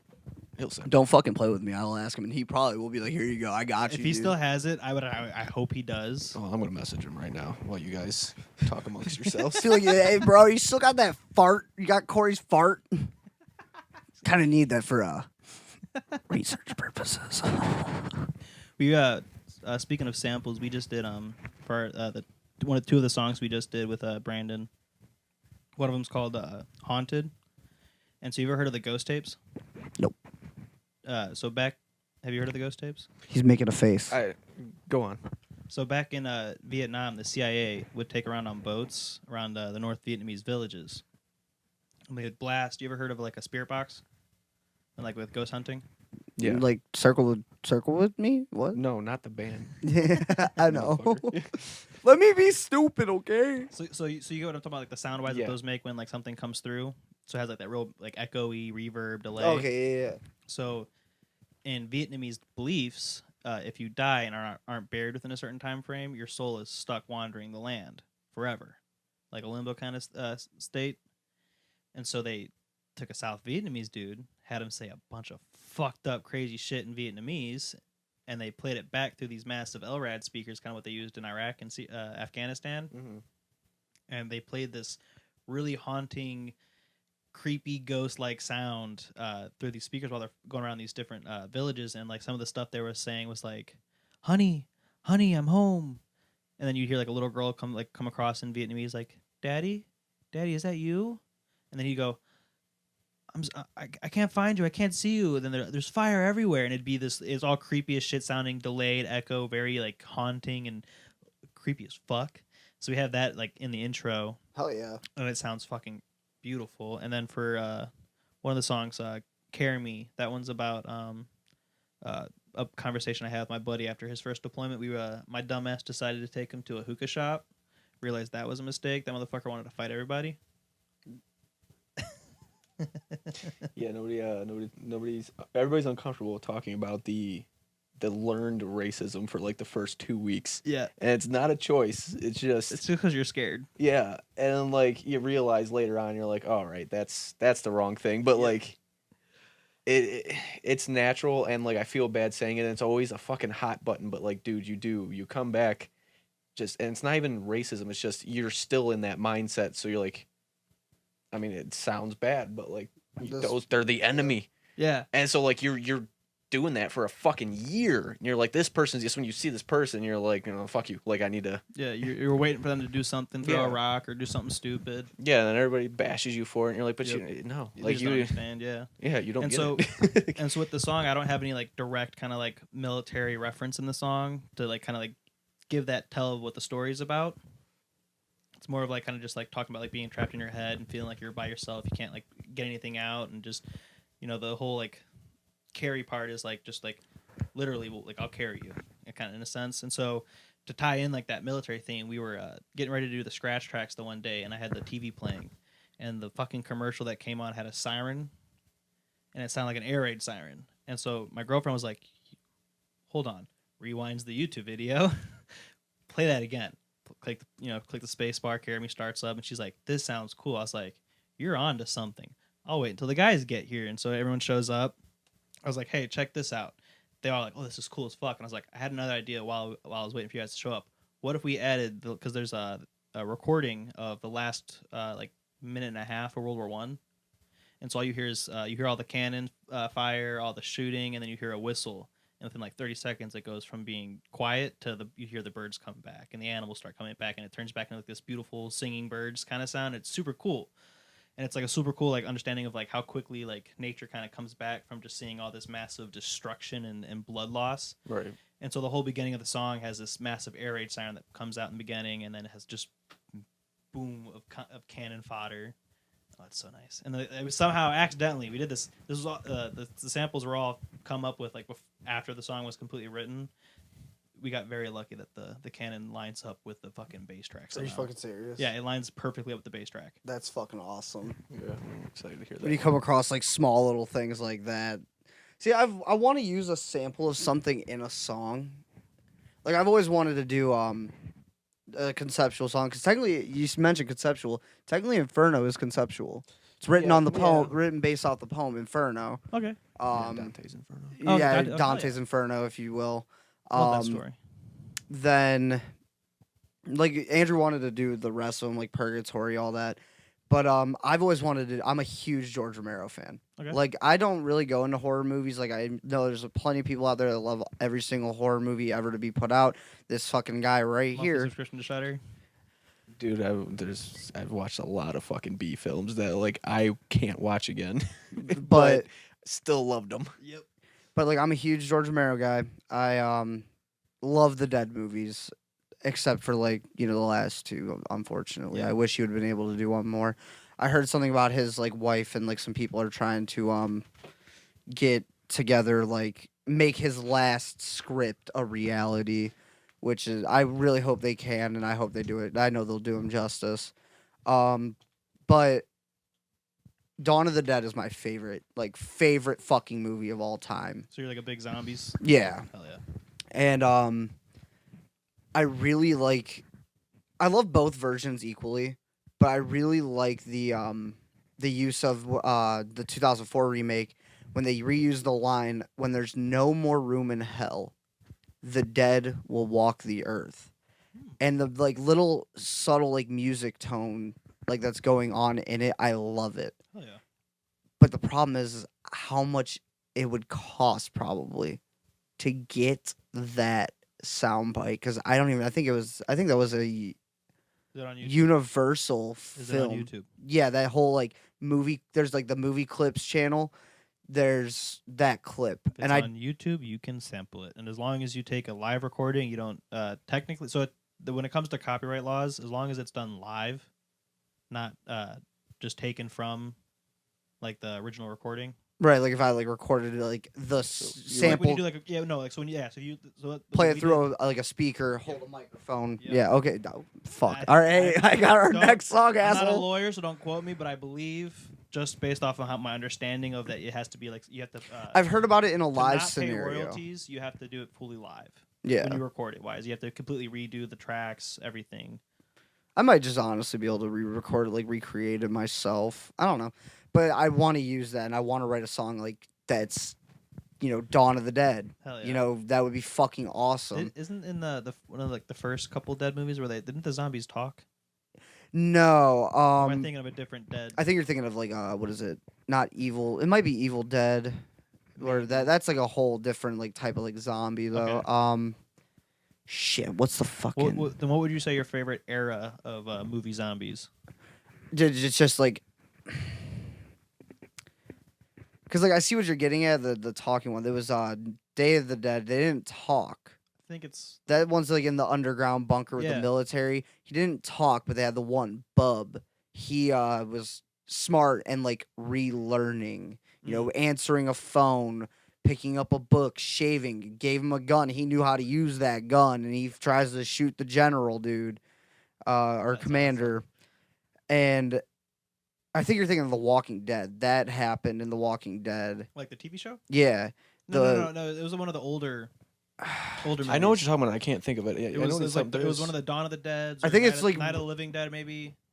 Night of the Living Dead, the original Night of the Living Dead, that one was just like he was still figuring out like the zombie. Gotcha. Yeah.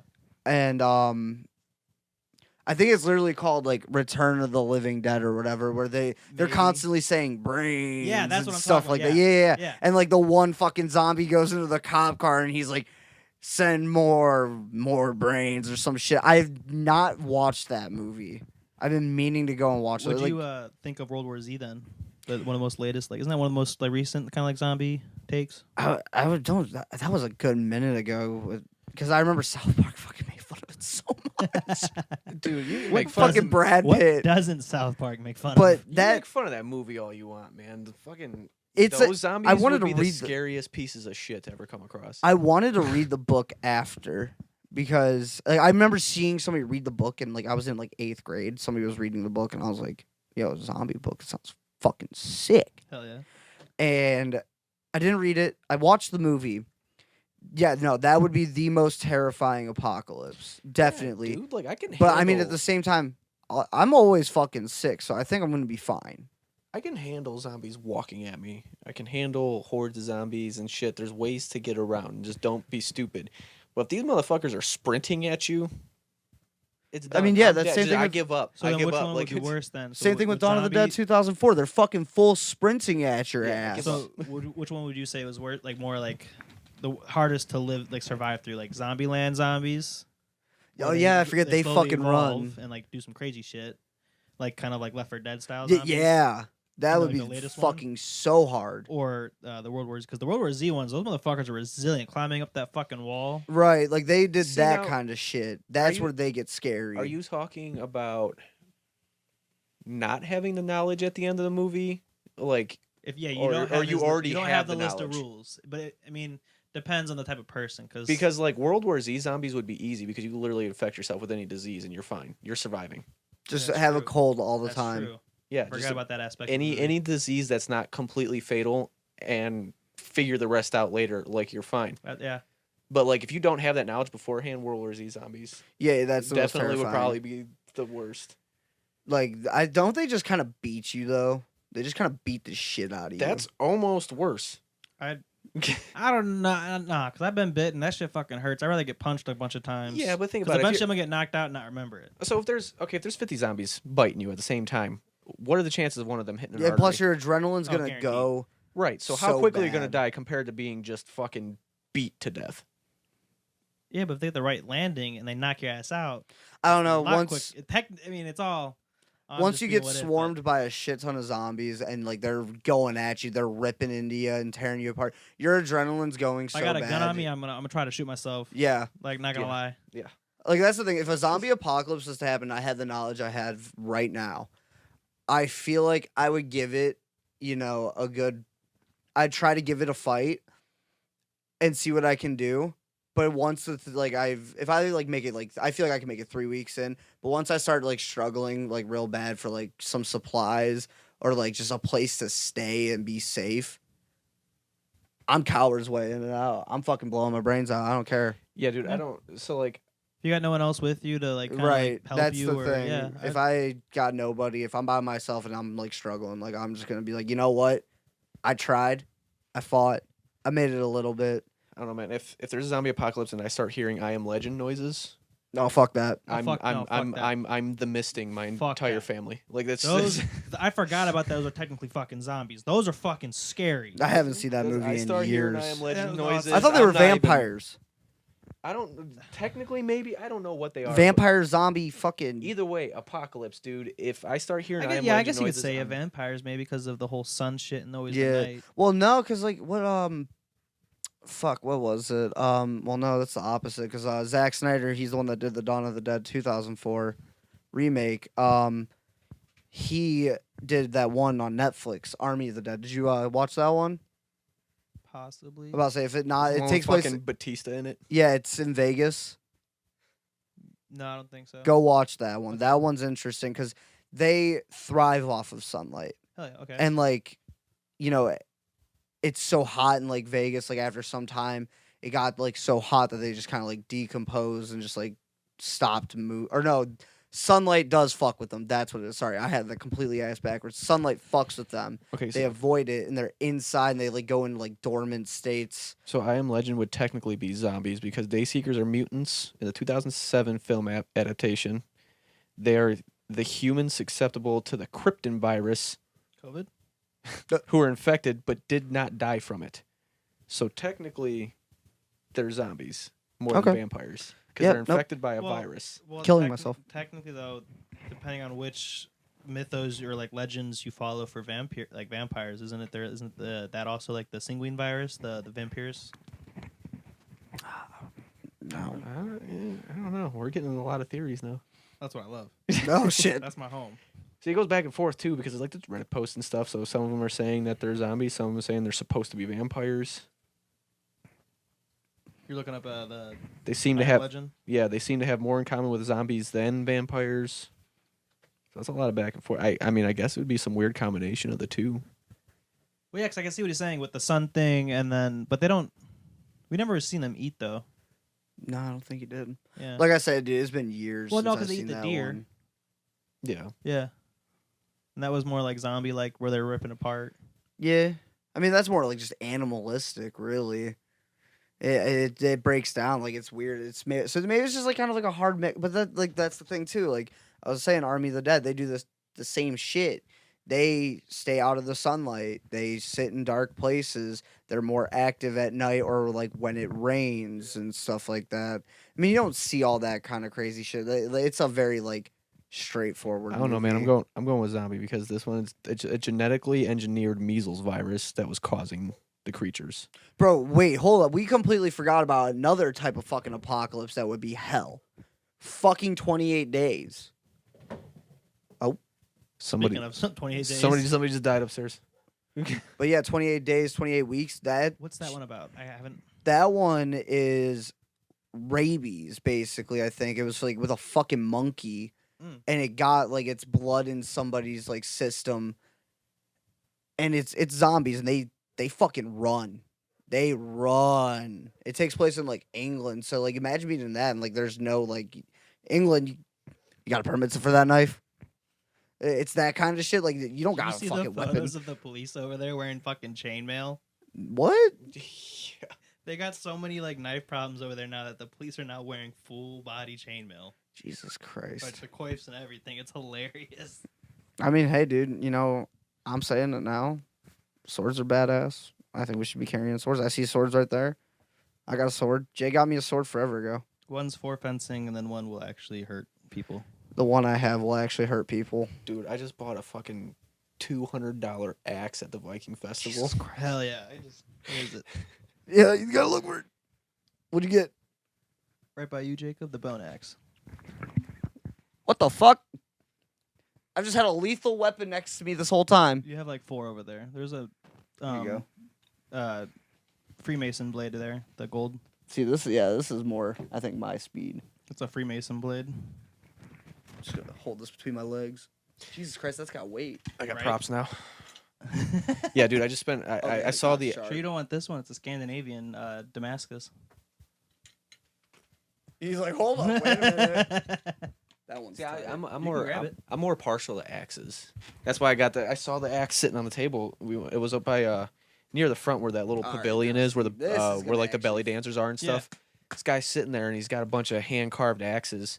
And this thing is made. I don't know what it was. I can't remember what he said, but it's black. It was like obsidian essentially. And I'm like, oh god. Hell yeah, that's so And I'm like, how much is this one? He's like $200. I'm like, crazy shit. and I like turn to look at my wife and she's like, you're gonna do it anyway. I don't know what you're looking at me for. And I'm like, cool. Did you notice the one I had hanging in the arch upstairs? No, I didn't even look. Yeah, whenever we end up being done here, look up at that arch and you'll see a Viking war axe. Nice. See, I still need to buy a sword mount for the katana. Hell yeah. I was walking around with a war horn too, but like I felt I'm not good at blowing a war horn. So like You're not people good would be at pointing at it and I'm like, You're not good at wait. No. So you're not good at blowing? No, I'm not. Then get out. You're How not are you gonna in do the good band? here. Yeah, how are you in the band, dude? The He showed us requirements- his dick. The requirements were showing the dick, not sucking the okay. And dick. I know Gotcha. Devin's gonna listen to this, so Devin, show us your fucking dick already. He's been here for over a year and we still don't know what that man's penis looks like. He's being a little bitch Did about you guys it. ever do Fuck, Marry, Kill in the band? No. We went to Chicago for like a radio show, and we were high as shit in the hotel room afterwards. And so we're like, all right, guys, fuck, marry, kill. We all chose Quentin to fuck. I can And see then it. me and Tim were like back and forth for everyone's choices for like marry or kill. And then Ren, just because no one had the balls to mention the female within the joke, we all kept her out of it.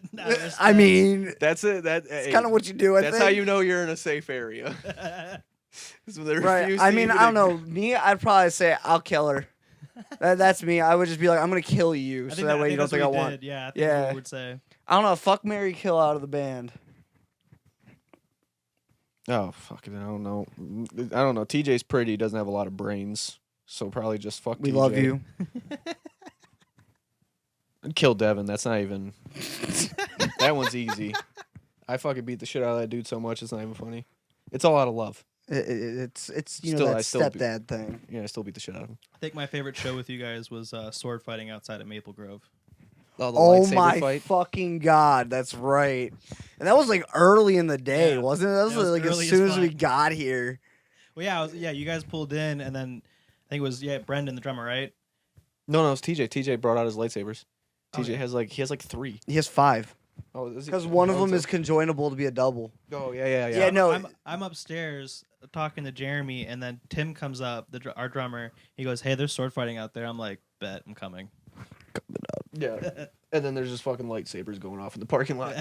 I keep my my lightsaber actually in the vocal booth. Ooh. It just sits in It's there. the light, yeah. He hangs it up top and turns it on, so it's the light to. Sometimes if I want that, we need that ambiance. These lights are definitely a dungeon light because if you flip the switch down and up again, it'll go to mood lighting. Oh.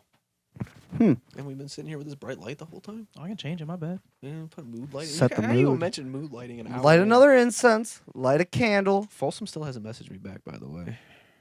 This is really disappointing for the moment. I but know, I I know need he'll the- get back to us. He's probably checking for you. I need the Corey fart. Oh, what the fuck? Eee. Okay, so that's really dark. That's like literally no light. That's just like, hey, is there anything up in my ceiling? Is there anything up in the ceiling? No, there's just some wires, some wood. You know, look at that wood grain. That's what it looks like in Jacob's brain right now. Just cobwebs, spiders. Cobwebs and very little light. You gonna take Fuck that? you. That's your response. Come on, you can do better. Anyway, so I'm gonna say, kill Jay for my fuck Mary kill. I make myself a target. It's I don't okay. know. Well, so you said fucking kill. So who do you want to marry in the band? I'd be a good stay-at-home mom. Well, me and Jacob are basically already married. I get to the studio. I resent seeing him. I always tell him I'm gonna leave, and I don't. So I mean, we're basically already married. That sounds Yeah. like the fits then, yeah. Fitting couple. I don't know. I think it's a really hard thing because like TJ, dude, he'll take care of you. TJ will take care of your ass good. He's a good man. Yeah, I mean, he might give you a sponge bath if you get hurt. Yeah, he might give you a foot massage. TJ is so TJ's high all the time. Right? That's me. Yeah, He'll cook for you, He's though. fucking baked Oh, all the hell yeah. time. He But makes some because he is bomb-ass so food. fucking baked all the time, he is go with the flow on everything. You're hungry, he'll feed you. You need something done, he'll do it. The It one doesn't time he matter, made he us all sandwiches and it was so fucking good. His- I think it was when we were doing the lights too. Comes over, it's like a salami, pepperoni, like grilled cheese motherfucking thing. What a Oh my G, man. god. That's a good homie right there. Dude. Dude, it was well, the so one day we went up there and he was making meatball subs and he's like, I don't have enough for everybody, but I can cut all these in half. And he gave everybody else a meatball sub and he didn't eat one himself. And I'm like, dude, That is such a good dude. I'm like, wait a second. He likes it when other people. He's like, are no, just he's like, cooking. no, it's fine, I already ate. And I'm like, He's actually been putting small amounts of cyanide in our food. I wasn't supposed to tell anybody. I thought it was the blue silver stuff that turns you blue. Yeah. but yeah, like he's like, no, it's fine, I already ate. And he's like, I'm gonna get food later. I'm like, no, but these were your like you made meatballs. He's like, no, that's fine. He's like, I'll just get more meatballs later. I'm like, I think he's All making right. meatballs this week, that asshole. I want some. he is good at cooking too. You want Dude, his oh my meatballs? god. Yeah, I want his meatballs. Ooh.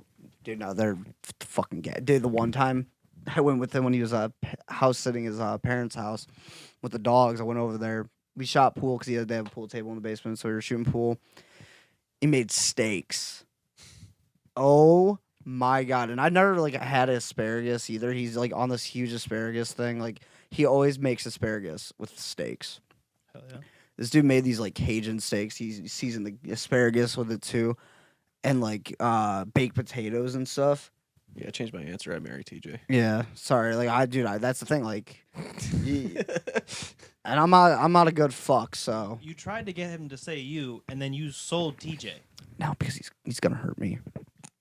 See, because if you marry, the fucking is implied. That means you're gonna fuck that person throughout the marriage. So I it's like mean- I don't think I can handle that. My frail frame cannot take it. I'm polyamorous, man, so it's all right. So if your dad's in front of you and your brother's behind you, you going forward or backwards? Probably backwards. Yeah, probably backwards because there's no dad behind me. Yeah, I don't Interesting. Well, the Is sidestepping an option? No. the hypothetical itself is interesting, or the fact that I just said there's no dad behind me. No, I already know. No, that. I'm about to say no. Our Our Quentin's stepdad that helps out with a lot of our shows. That's his Love favorite him. fucking question. Yeah, Bill. I fucking that's his love favorite him. question to ask people. Shit cracks me up He every never time. hit me with that. I was talking to him for a good minute outside of Grog Shop. That man had some fucking mad props to him for being in that cold ass, weather. Oh, in the kilt. Still rocking that fucking. Well, dude, he was kilt. wearing- Always in the kilt. He was wearing fucking cargo shorts when he showed up, and I looked at him, and he waved, and I looked down, and he's like, "I have it." He's like, "I just haven't put it on yet." No words were exchanged. It was just, No "I have it." Don't worry, I'll get it on later. That guy, he's a legend. I love him. Bill is. We that's why we call him. We call him the roadie with the kilt. Because isn't that the name on Facebook? I think so. Yeah. I'm about to say, because, see, he's like, why? Like, I love Dunn to death, but why can't Dunn wear a fucking kilt? Because Dunn's kind of like that for us. Like, Yeah. he's our roadie. He helps out a lot with a lot of stuff. Bless that man. Yeah, Dunn used to be our guitarist. Yeah. Yeah. We literally brought him in to be our second guitarist, but then we just didn't.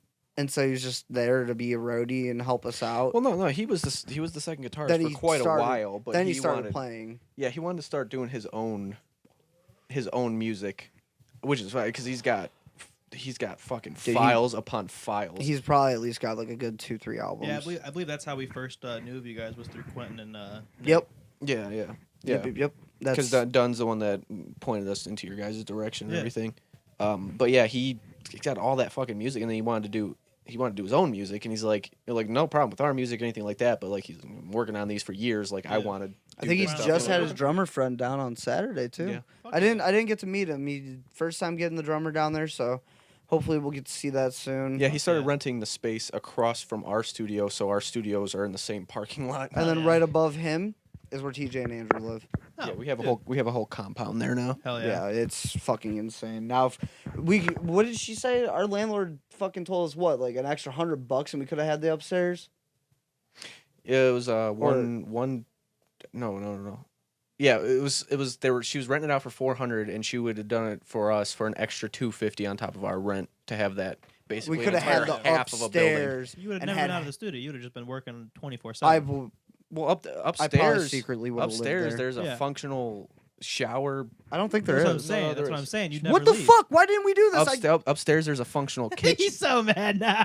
There's a functional kitchen. There's a functional shower. No, I don't think there And there was was a couple shower. cubicles. Yeah, she texted me and told me because the guys from Level Up Cleveland were looking for a new spot, so I got the information for them. That's So bullshit. she sent me all the information. Yeah, now it's just like a fucking like nail salon or no, something. yeah. that It's a nail they salon, so don't- it smells like fucking acetone. They don't use it ever. Oh, that's They're the barely worst. there. Dude, we're That's down the there. We're worst. down there, and we're fucking hot. We're sweating. We're practicing, running the set, and all of a sudden we're fucking huffing in acetone in the middle of it. I'm like, oh my god, I hate. Yeah, this dude, place. I fucking Oh, I the walked. headache from that would just be I horrible. walked in one day. I noticed they were there, and I was like, "Oh, cool." And then I walked into the fucking green room, like, just got hit with that smell. And like, I grew up with my, mom taking me to those kinds of things. She was always constantly getting her fucking nails done. So I walk in, I smell that shit, and immediately was just like, Yeah, dude, and it's hard to Dude. breathe while you're all huffing around and shit. And, Yeah. like, I mean, you're fucking screaming, you're taking these big deep breaths to fucking for long notes or whatever, taking this big deep, and all of a sudden my chest just burns because I just sucked in a bunch of acetone. I'm like, Dude, that would be like trying to fucking scream in a fucking CS gas chamber. yeah, That would suck horribly. yes. It's not quite that bad, but yes, it's still Spicy it, air. yeah, it is. spicy air. These are my spicy vocals. The ones where, hey, you hear that take where it sounds like I was like gagging, and like you can hear me throw up a little bit. That was real. Before I could actually do like really dual like screams, I would always just throw a distortion pedal plug in on the DAW and just distort the fuck out of them. Just give it that little. Dude, I couldn't figure. I was so fucking depressed because it was devastating. I got COVID a couple years ago. It was within our first year. Mm. It was At the time actually of it was our recording. it was our first fucking show. Ooh. I got COVID right before our first show, Oh, and then in the middle of recording and everything. So I got over COVID and everything. Completely lost my screams because I was so fucked up for like 2 weeks. I was having trouble breathing. My chest hurt. All that shit. And I'm like, all right, I'm back. I feel good, whatever. Couldn't fucking scream. Could not scream. And I'm like, dude, I don't. And it was devastating for like, what was it? It was a solid 3 months that I forgot how to scream, basically. Yeah, I'm still in that boat right now myself. And so I'm sitting there trying to Forgot? record. No, I didn't get hit with COVID or anything. Like, I just can't. Oh, like I that stream? took a lot of time. I wasn't getting as much time as I would have cared to get in practice, and I'm not going to go into reasons why, Gotcha.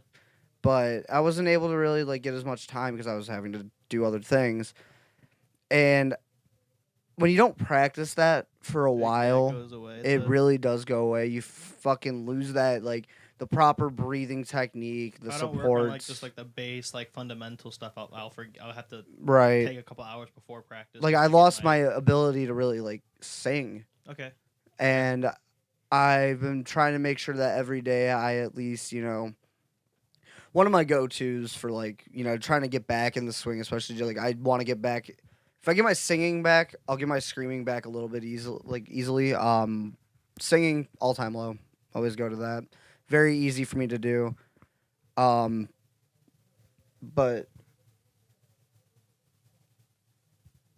he might not know where the fart is. Sorry, we got a no. message. Said, oh God, I don't know where that is. Like, damn it. We will find the fart. I need the fart. Yeah. But yeah, like I'm still just trying to get back in the swing of it. Like I'm starting to figure it out now. Singing, I just recently actually tried. Yeah. And kind of scared myself. And by kind of I mean I really did scare myself. Do you sing in the car often? I have been again lately. I wasn't, for reasons as to why I wasn't practicing, I also wasn't able to do that really. I couldn't play my music loud because, couldn't hear their TikToks Yeah, gotcha. or just too loud. I have a headache. So I was just like, I mean, I don't really give a fuck. Like, it is what it is, like, at the end of the day. And yeah, I'm back on my bullshit a little bit. Hell yeah. At the studio, it's a little bit harder, because, like, I'll be going, and I've been on, like, this huge bullet for my Valentine kick. Fuck yeah. Fucking love it. It's so fun to play. And, like, I can do that shit while I'm, like, playing guitar and all that. Like, that is natural. No issues. But once I put my guitar down and I start to try going, all fucking technique goes out the window. I don't get it. I hate it. See, I'm the opposite end of the spectrum. I have a shit ton of people in my house. So my mother-in-law is living with me because her boyfriend broke up with her. So she's in the basement. Dunn's in the basement because he hasn't gotten an apartment yet because his lease went up on whatever. So he's living in the basement. I got my 3 fucking kids, my wife. So I don't give a shit, though. I just walk around the house and I'm just screaming away. Yep. But it's funny, though, because our 4-year-old now has started mimicking me. So I'll be walking around the house, and then all of a sudden, I'll hear him go, and I'm like, poke my head around the corner. I'm like, what the fuck was that? Like, good technique and everything, but I'm like, what the fuck? I'm like, what was that? And then he gets shy about it, and he's like, nothing. I'm pretty sure my brother's youngest son is a psychopath, but he does the same thing. He mimics the screams, and so he'll just look at me and go, and I go, and he'll just go, and he'll just try to mimic the shit. And I'm like, yeah, metal baby. I'm sorry, Jay, but Ronan is a fucking psychopath. He kind of is. He has a very big obsession with Ghostface. I'll never forget when I was at Best Buy, randomly, and I sent him these pictures of these Ghostface plushie like toys that they had, and I was like, "You want me to get one for Ronan?" He goes, "How much is it?" And I tell him, and he goes, "All right, I sent it to you. Just go ahead, get it." Hell yeah. He's still fucking. That thing is in his bed every night. He's such a horror movie. Like, there's certain horror movies we still don't let him because he's 4. Yeah. All right. So, but like, whatever I don't let him watch, he finds like snippets of it and shit on YouTube. Oh yeah. He Like if knows it's on the internet. Someone's Yeah, he knows how to find it. Like, he's smart enough to know how to find it, so he finds it. He watches the most fucked up shit, and I'm like, dude, you're gonna go to school next year, and I'm gonna get a call from the principal because you're gonna be talking about decapitations and shit like that. because he shares the same love for horror movies that me and my wife do, and it was unintentional. It's like we weren't trying to push that on him. Yeah. It literally It just just one of those happened. things. He you're was in the room around. while you guys are watching it, and he just Yeah, and he saw how much we enjoyed it. He enjoyed it, Yeah. and like this morning, he wanted to watch Beetlejuice on repeat, Fuck which yes. isn't, not Are you like excited for the technically. new one? Yes, Beetlejuice. he's not. Be so- careful. This house is haunted. I'll fucking do it. Let it be known. I'll fucking it? do it. Yes, this house is haunted as fuck. What's been going on? So it first started. We've only been in the house since March. It first started with every night, the same exact time, around like 11, 12 o'clock, our dog would freak out at our door in our room. And it's not like just like the cat's outside messing with shit. Like, no, like she thought someone was that she doesn't know is standing outside our door and like just going off every night at the same exact time. She's like, okay, this is a little weird. And the house is from the 30s. So that amount of time, something's going to happen. And not to say anything against Lorraine, but it's, it is Lorraine. Something probably happened at least on the property or on the road or somewhere, And so then it moved to we would come home and cabinets would be open. And so we thought it was the cat because cats can he has his claws still, so he can get at some of the cabinets and claw them open. But so we went over and like checked the hinges on them and like the locking or like whatever like the latch part, and they were all like super tight. So there's no way he could get his nail under there to like pull them. Right, and if you don't see any like claw marks. Yeah, and there's no claw marks there. And so so there was every few days we'd come home from work, or if she was working in Lorraine that week, she'd come home at lunch and she'd find cabinets open, and there were cabinets that he couldn't even, the cat wouldn't be able to reach because there's nothing for him to get support to reach it. Right. And so that was the initial kind of start of it. I'm like, okay, there's definitely something happening here. So I do have a buddy of mine that's a paranormal investigator that we're hopefully going to be able to get him out here soon to come and just hang out one night and get the dog and cat out the house and see what happens. So I'm sitting at home one day after work, and all I hear is this massive screech and like scratching sound, and nothing. Like my cat, like I looked over, I'm like, where's my cat? I can't see him, so I'm gonna go see if he's upstairs. My cat was far back upstairs, up in like the little kind of like lounge area, so nowhere near a wall or where. Because I heard it like back like towards like the kitchen area, just like this massive screech and scratch down my wall. And I'm like, the fuck was this? And so I think possibly either there was something here beforehand or something followed me from my mom's house, my childhood home, because that house was also haunted as fuck. If you go listen to the first episode of the podcast, I had my buddy Andrew on, who's the paranormal investigator. We caught live on the podcast EPK or whatever. Spirit Box. I was We about got to say, live I've responses only- on the Spirit. We got like 7 or 8 responses on the Spirit Box that were clear and concise to what we were asking. There's these you ever watch like those paranormal videos on like YouTube? Yeah. I've watched a disgusting amount of Ghost Adventures growing up because my brother and sister loved that shit. So you know like little REM pods? Yeah. So we had one of those, and we had it set out on the table that we had at the other when I was at my mom's house studio that I had set up for the podcast.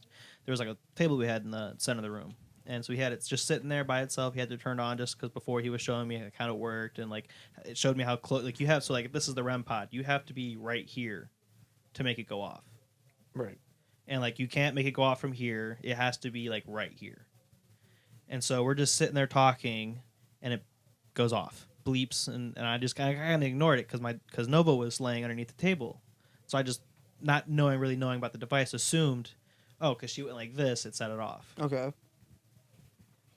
He shows me again that you have to be like right up on the antenna to make this thing go off, and I'm like, so you're telling me some fucking specter, whatever you want to call a spirit or ghost, was just standing in between us for no fucking reason? Standing on the fucking table. Yeah.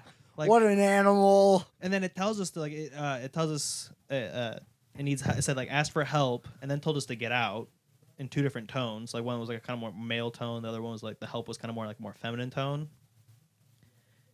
And then our drummer Tim's been choked in the studio that we had there. He slept on the couch there, got choked on the couch overnight, and thought it was like one of us fucking with him. He's like, hey, did you guys fuck with me the other night? I'm like, homie, I was passed the fuck out. No, why would I come and fuck with you while you're sleeping? Like, you were also in the military. I'm not trying to get punched or stabbed. So he's like, yeah, something like I woke up and like some kind of like pale like clammy hand was fucking choking him. I'm like, not the first time I've heard that. I've heard similar to my stories from my mom saying that she's gotten choked. I've had like some crazy like out of body experiences like while I was dreaming, like where my mom was trying to wake me up one day and I could like see down on my body and watch my mom like waking me up, and then like my eyes opened and I was back in my body. It's creepy as weird as fuck. You know, there's people that like specialize in that and like purposely, you know, do their out of body experience and shit. The astral projection. I think it was called. Yeah. There's people that train for that and purposely do that. It's like I'm years upon years of meditation. I could not. Yeah, no, it takes so much discipline with how much. I think you have to do like a couple of years worth of meditation And just to try to. The amount that you could fuck up, like. Oh, have you not watched fucking what's the horror movie? I know you're talking about the. God damn. Insidious. Yes, Insidious. Like yeah, that's exactly what they're talking about. I was like, thinking Nun, and I'm like, no, that's not it. isn't. Well, no, that's a nun-looking character. Like no, it's that guy. It's the guy with the fucking black and red face. And, Yeah. that. The nun is same. I think the same Yeah, universe. it's the couple. The couple that are paranormal activity hunter. I can't. The remember. Warrens. Yes. Yeah. I can't remember the name of that I movie, watched a video the other day of this group that did like 3 nights live broad streaming on YouTube of them ghost hunting in the museum that they have with the actual like animal doll, and they like filmed on like the YouTube like them like switching out the box that she was in and shit like that. So like they had to like pick her up and move her and shit. I'm like, fuck that shit. Not Yeah, supposed to- I've heard the fucking stories that happens if you look that fucking thing in the eyes the wrong way. Yeah, I've never been like, so I didn't know if I believed in like any type of spirits or anything like that. But my theory is, we are energy. We're just a ball of energy. Yeah. So when the energy outgrows our body and our body fails, like that energy's got to go somewhere. Yeah, So it energy only doesn't- makes matter sense. doesn't die. Yeah, it Yeah, just moves- it scientifically changes form. Yeah, scientifically, it makes sense that energy's going somewhere. So I never really thought of what it was. But then, in my childhood home, we lived right next to a cemetery. It's two doors down. Like it's a cemetery, big ass cemetery. Gotcha, yeah. And it used to be a little small shit. Like I would dream that I would see like a shadow figure in the corner, clearly sleeping. And then my dog would get up and chase it, and I would chase after my dog. Next thing, I jump awake, so I'm like, holy shit. And my dog's fucking staring at the corner of the room, like hair up and everything, like ready to standing go. guard, And I'm yeah. like, what the fuck? So it'd be little things like that. And then when me and my wife got married, we moved to the house caddy corner to my parents' house, so like we could see our front porch. So still near cemetery. And then the people that owned the house previous, their dad died in the house. So it was a bunch more little small shit, like sitting in the living room the one day, and it used to be like the living room's here, there's stairs, and then there's a landing before you go up to the second floor. There's a window with blinds right there.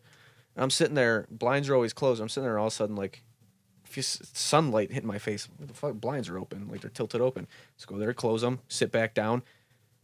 All of a sudden, there's sun in my face again. So I go up there, close it again, and before I even sat on the couch, I could feel the sun. I turn around and looked, blinds are open. I'm like, okay. And then all of a sudden, I start, a couple days later, I start hearing my son had one. It's an old colonial, so it's got like those windows that come down on a chain. They fold down, and the chain holds them in place. So I hear a thump go up there. The window's open. It's an old house. I'm not thinking anything of it. So I close it, latch it, go downstairs. Fucking hear it fall Hear it again. So I'm like, all right, fuck you. Go up there. And I'm like, this window's faulty, clearly. So I close it, latch it, I duct tape it shut with like 2 layers of duct tape on the whole frame. Go downstairs, see this giant fucking crash. I go upstairs, the thing's ripped off the fucking chain. The window's just dangling there. Like it's like up against the wall. The fucking glass is broken from smacking the wall. And I'm like, that's not a faulty window anymore. Yeah, they don't know. And then I woke up. My wife witnessed this one. It was fucking incredible because there was our bedroom, hallway, bathroom. It's not my son's bedrooms across the hallway. I open my door to go to the bathroom. His door flies open. So I fucking like instinct. I put my hand like I'm guarding my face, and my wife's like, "Did you just post up to a ghost?" And I'm like, I can imagine Tori, just laying there in bed, seeing that and going, "Did you really just post up to a ghost?" And so she's like, "Did you just post it? What were you gonna do?" And I'm like, my reaction with the door flung open, my reaction was to cover my face and like to guard it. I'm like, I didn't know what I was gonna do. Like, and then the final one was, I fucking went downstairs when my wife's sitting on. She witnessed this one too. She's sitting on the couch, and as soon as you walk in our front door, there's like a little I don't know what you would call it, but there's like a little den right there to the left where I used to have my game set up because my wife had her game set up in the living room and shit. So I go and sit on the couch, and I got a fucking 50-inch TV on this giant oak wood fucking like dresser. So like it's not tilted, it's not moving, it's solid, like it's like from the 20s, like it's built. All of a sudden, fucking TV comes flying off the thing across the room and like smacks the ground. TV breaks and everything. I look at my wife and I'm like, we named the ghost Kevin. Don't know his name, but we named him Kevin. And in the current house? No, it was the last house when we We lived on found Hancock. out who the previous owner of my house was, and found out the name of the ghost that is most likely haunting my old house. I call my mom's house, the Ohio's version of the Amityville house. Mm-hmm. The original owner killed his entire family. Fuck yeah. Yeah, the original owner killed his entire family and then hung himself in the garage. Oh, fuck. Jesus Christ. Yeah, so and we only before my dad passed, we'd only see like shadow figures, like just like different like apparitions just walking through the hall. Like there was one time we were playing Manhunt outside, and our rule was no going in the woods because my brother Shane was highly allergic to poison ivy, so it was like not gonna force you to get fucking dying for a stupid game. And so he sees something crouched over in the tree line, and he thought it was me. He's like, "The fuck, Corey? I told you not to go to the fucking tree line. Get the fuck up!" And so it stands up, and it's like 9 feet tall. Shane goes, "Nope," and GTFOs, goes upstairs, starts playing Xbox. The rest of us, he didn't say anything. He just left. So the rest of us sat up in fucking hiding positions. I was hiding in a fucking tree for 2 hours. And then there was another time where I was sitting in my room, and the girlfriend I had at the time was in the bathroom, and I turn around and I thought I saw a naked person walk across my hall, and I'm like, "Where the fuck is she going naked without a fucking towel on?" Like my brother still lived at the house with me. I'm like, "Hello, what are you doing?" And so then, but next thing you know, she comes walking from the bathroom, which was the complete opposite where the apparition came from originally. I'm like, "Didn't you just walk that way?" And she goes, "No." I'm like, "Oh." And she was Chinese, so she was super superstitious. And so she got freaked the fuck out and would not leave my bed. And she's like, "Go turn the lights off so I can go to bed." I'm like, "No, you go." She's like, "No." I'm like, "No, you go." She's like, "I'm not going." This shit had me dying. I'm white, but I'm not that white. Yeah, the only thing my wife's ever had happen to her specifically is she, because her father killed himself, shot himself years and years ago. She has his ashes in a fucking Ziploc bag, like nothing. Like I swear to God, if this is the story I think it is. No. I'll get to that one later. I love that. I love that like, one, can we but get that? goddamn. She always had a very strong connection to her dad and everything. So like, I don't do things that like he used to only wear Old Spice, like the original scent. So we don't keep that in the house because I don't need to, bring back any memories, things like that. And I smelled it too the one day. She'll just randomly start smelling like Old Spice. Just the original scent Old Spice. I don't fucking buy it. The kids don't have it. Like, nobody has Old Spice, but you can smell it very clearly. Yeah. And that's the only thing that's really ever happened to her. That's crazy. But it's just, to think that, like, that ball of energy might be hanging out around you because to make sure you're okay. Because I had a similar experience when my dad passed. He died in my mom's house. And we had, after he passed, we had a like a lantern kind of thing with a police officer holding a lantern with like a kid next to him kind of type deal hung up above where his hospice bed was at. Mm-hmm. And every night at the same time after he passed, the same time he died, after he passed, that lantern, not the main one, but the one the cop was holding in the inside of it would turn on by itself every night at the same time. So I completely agree. I know exactly what you're talking about. Yeah, I mean, there's no reason that they wouldn't it wouldn't hang around to make sure, especially if you have like that guardianship and that protective like nature. Your energy is gonna try to be protective. So like, yeah. So like what I was saying before that was in that sense. After my dad passed is when everything heightened back up. So after my dad passed, that's when my mom was getting like she would wake up getting choked or like feel like something was standing above her. My buddy Tim got choked after we did that first podcast episode, and we had like the the spirit box sessions and stuff like that. She got 3 scratches on her. Jesus Christ. It was crazy. Yeah, I never had like physical touch happen. But... She's been touched twice. We went ghost hunting out at Helltown, got touched on our elbow, and we think that was possibly like a kid trying to get our attention. It's an old abandoned town.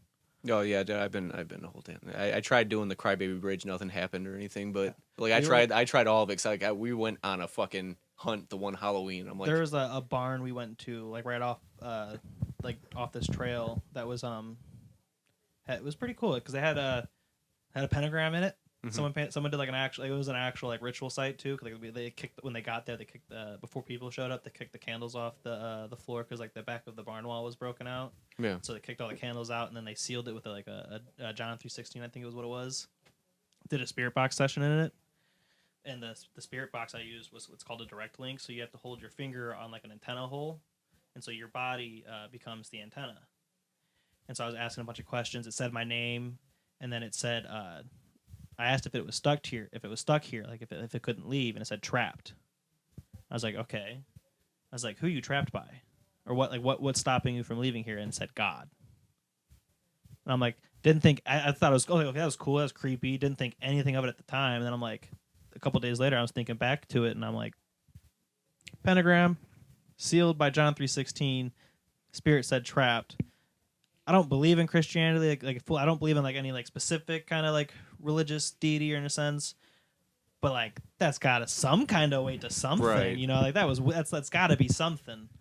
yeah, dude. I went to Helltown. And the only thing I got over there, because we were trying so hard. We went to Franklin's Castle that night. Everything. How's that place? Isn't that place supposed to be like really fucking haunted? Yeah, you have. Well, at the time they weren't doing tours or anything, and a new owner had just bought it.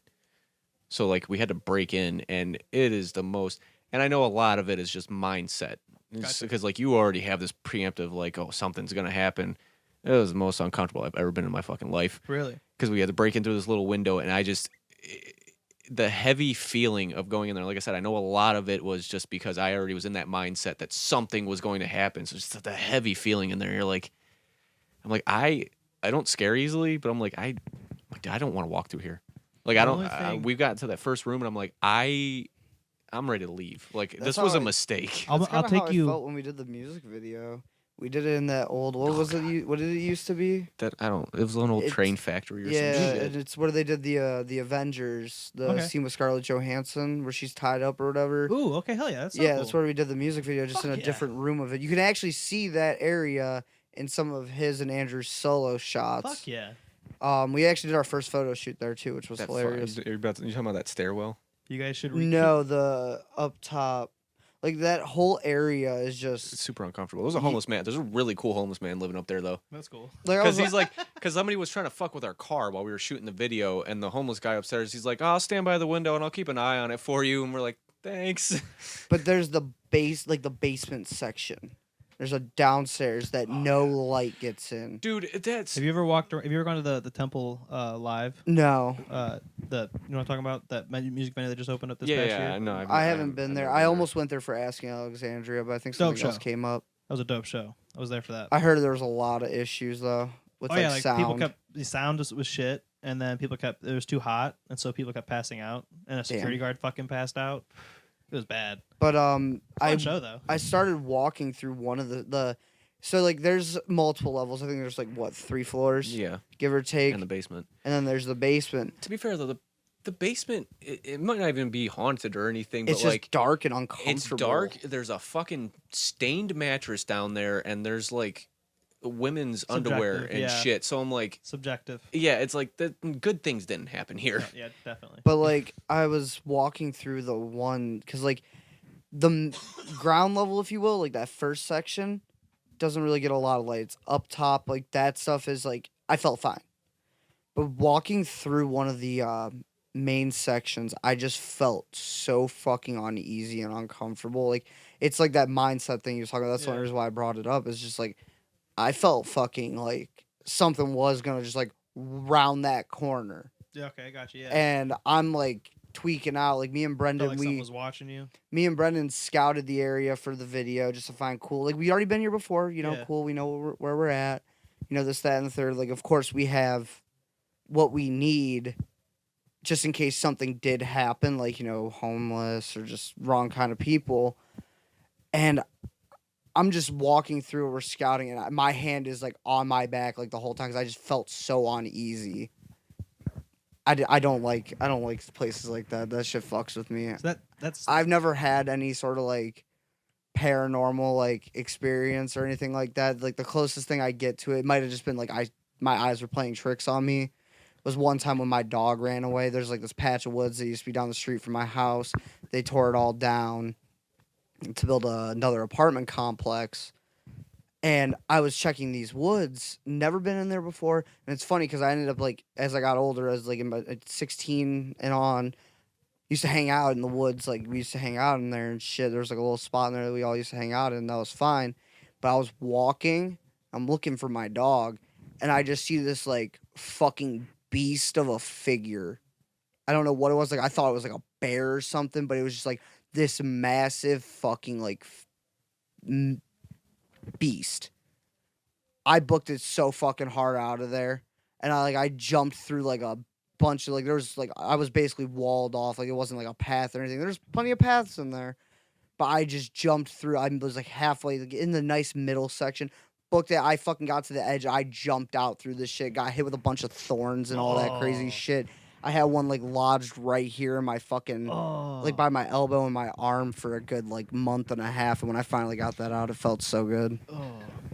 No, there's definitely something to that heavy feeling. Even if you like, don't witness something, because most places that I've gone to that were like always that are told to be haunted, and that if I did feel something or something happened, I'm like, yeah, that feeling is always tied in with it, because I'm sad that you didn't get anything.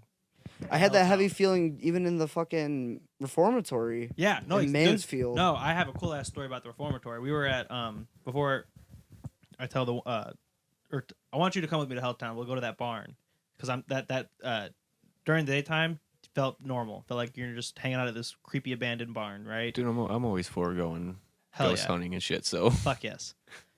But as soon as night turned, completely opposite feeling. And when I stood in the center of the pentagram, not even joking, I'm not trying to like play on anything, I'm not trying to hype it up or whatever, but I swear to you on anything that whatever I could swear on, I felt a pulling from my chest to the ground. Like through the center of like the pentagram. It was fucking metal as fuck, right? But that was honestly the only time I've ever been like truly scared or like creeped out by something. I would have left. Because I research a lot of like occult philosophy and just different kind of types of old styles of magic and stuff like that. And so I do believe that there's if so many people back in the day were writing about this, they weren't writing fiction. They weren't writing for no reason. They're writing because they either witnessed something or for something. So what was it? Oh God, what is it that I can't remember who used to say it, but it was the reason that there's so many stories about like ghosts and vampires and things like that, and the reason they have stood the test of time is because there had to be groups of people that have witnessed these things. Shit's real. Yeah. Or else it wouldn't have gone as far as it, because you're talking hundreds of years back that these stories have been going on. Yeah. As far back as people can fucking find, in any type of writing, any type of scripture, anything.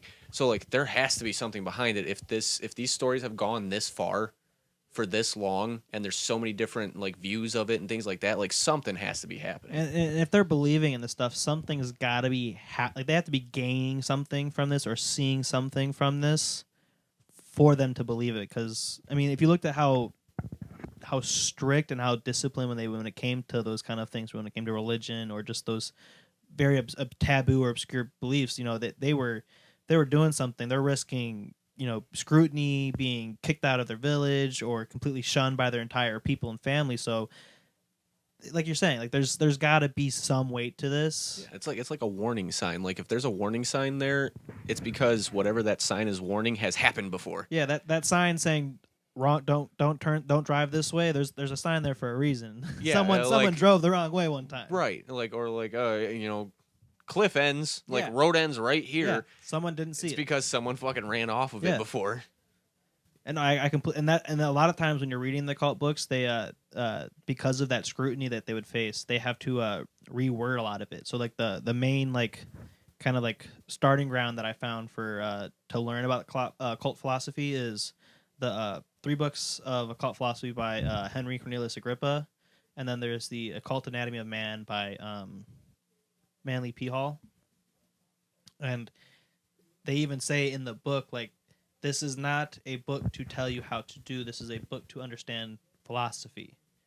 But within it is the rituals and everything and all the stuff you need to know. You just have to find the ways to, because it's all written in notebook form. It's all someone's hand notebook. It's not like they weren't like purposely writing a book. They were just someone found their notebook that was, you know, an archaeologist or someone that's researching this stuff and trying to find this stuff, and they took that information, made their own conclusion or a base overview, and put it book form for other people to go and take their own study. I from actually it, do their have own a couple of experiments. those kinds of books. I have a fuck ton of them. I think there's actually one. I don't know if it's in my room or if it's in my car. I used to have a really big ass one. Like there was a big one and I had like a pocket sized one. Hell yeah.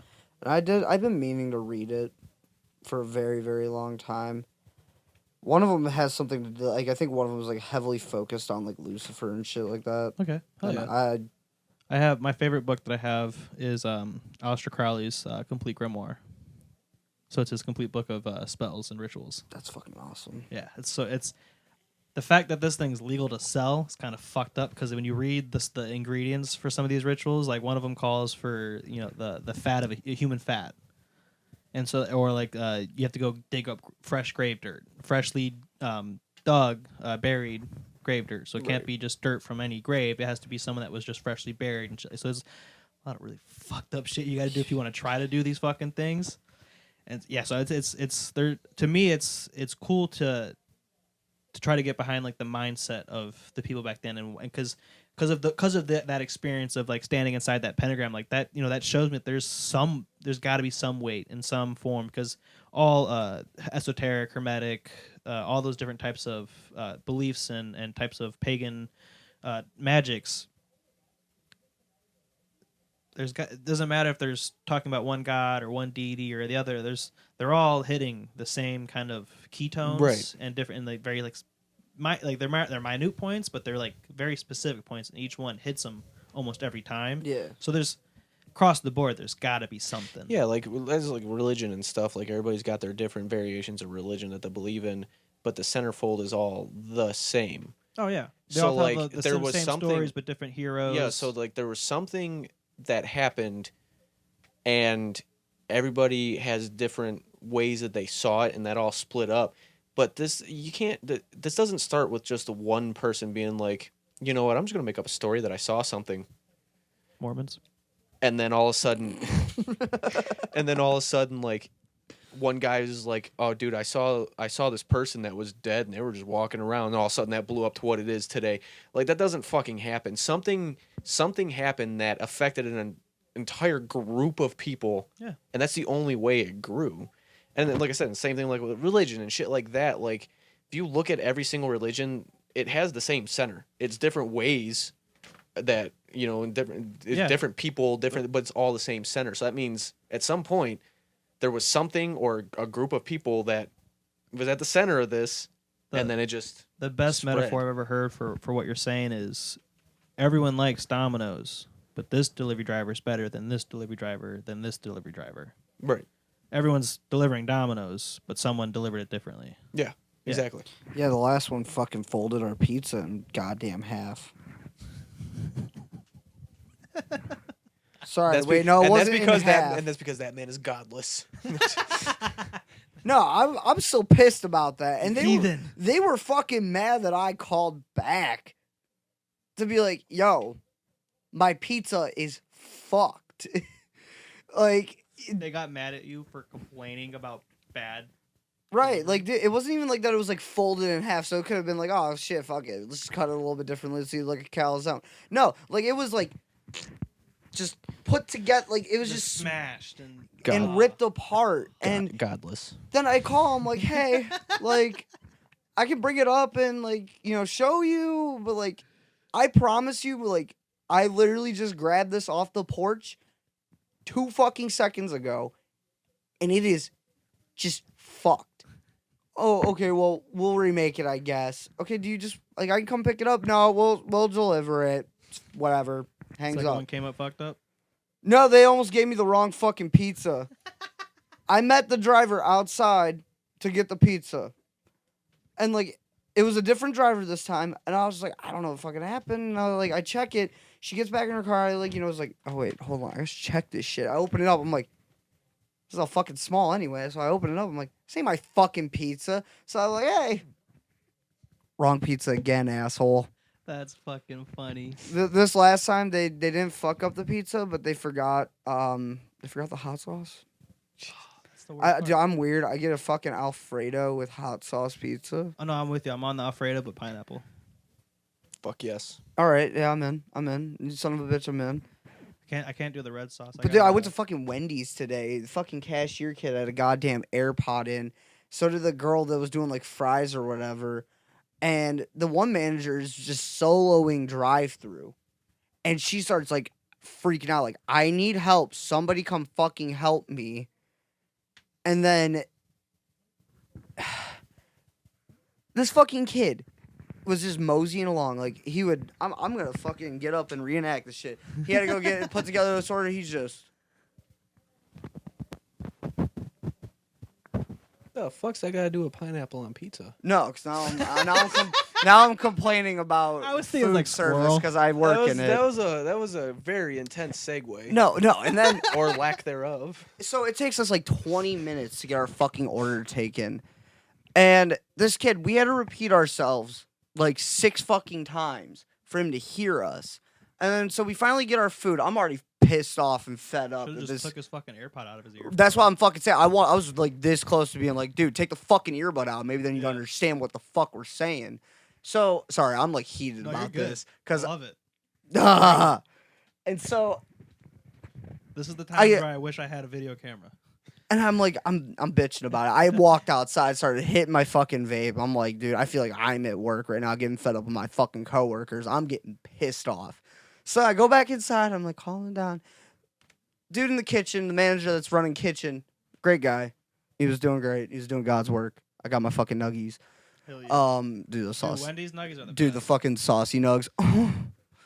I just tried them for the first time. They're God tier. So bottom line is, Hold on. deities have to do with pineapple on pizza. Yes. Have to do with Wendy's. Yes. No, I Switch can't. it. So the podcast, the way I do the podcast promotion stuff, I do a blog with it, and so I'll create a blog version of the episode.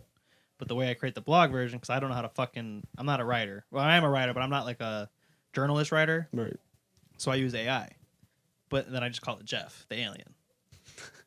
So I cannot wait to hear what the AI describes this conversation. That's gonna be magnificent. So, but no, the fucking manager hands us our food. Cool. My girlfriend got a fucking Frosty. Okay. So I was just like, hey, we were supposed to get a Frosty with this. So I take the receipt out of her hand. I'm looking at it. I was like, you didn't even ring up the Frosty. Well, what the fuck? Like, I'm mad now. Like, I'm actually pissed. I'm fucking livid. Because this kid couldn't just, fucking sit the fucking sloth moseying along. Can't fucking hear. And the manager's like, I'll get you a Frosty. I already, at this point, like, I was so pissed. The kid didn't fucking hear it. He's like, I'll get it for you. Don't worry about it. I was like, no, let me pay for it. Because I already knew I was about to bitch this dude out. And gets the Frosty, and I just go, like, I get it. I've I'm never like, hey. gotten mad and then paid for free food. No, I was willing to pay for it because, like, I work in food. So it's like, I don't want to be that guy. But also at the same time with this concept, like, I don't feel as bad. So he hands me the Frosty. I'm like, hey, dude, like, I'll actually pay for it. He's like, no, you're good. I was like, well, look, I'm sorry about this, but, like, maybe, like, get your cashier to take his AirPod out, like, so that way he can understand what people are ordering and saying, and, like, if you actually gave a shit. Yeah. And he's like, I'm sorry about that. I was like, yeah, dude, just get him to take the fucking AirPod out. I totally left him a really bad review online after the words. Fuck yeah. Called that fucking kid out, too. I'm going to start going. I want to start going there. Did he have his name in there? Huh? Did he have a name badge on? Did you get his name in there? No, it was on the receipt. So if you go to that Wendy's, fuck Jonathan. That fucking dumbass kid. Fucking AirPod wearing ass bitch. Like, see, here's the thing. Next song title. Fuck Jonathan. Yeah. So I'm against wearing earbuds at work, especially when you work in food service, like, in kitchens and stuff, because communication, all that stuff. You gotta But, hear like, if someone's coming around a corner. You gotta hear what. Right, people but are coming I've out. started to, like, kind of, like, give less of a fuck. Like, there's not much I can do about it. I'm guilty of it sometimes. But if At you're least on a have, like, one. fucking front, yeah. Like, if you're on the fucking front counter and your job is to, Hi, what can I get for you? I need to understand what you want so I can punch it in correctly to ensure that you get your order with accuracy, because this is what I'm fucking paid to do. So Domino's drivers and Jonathan at Wendy's, both godless. Godless. That is the conclusion. That is my... Can we actually call a song Jonathan? Jonathan is godless.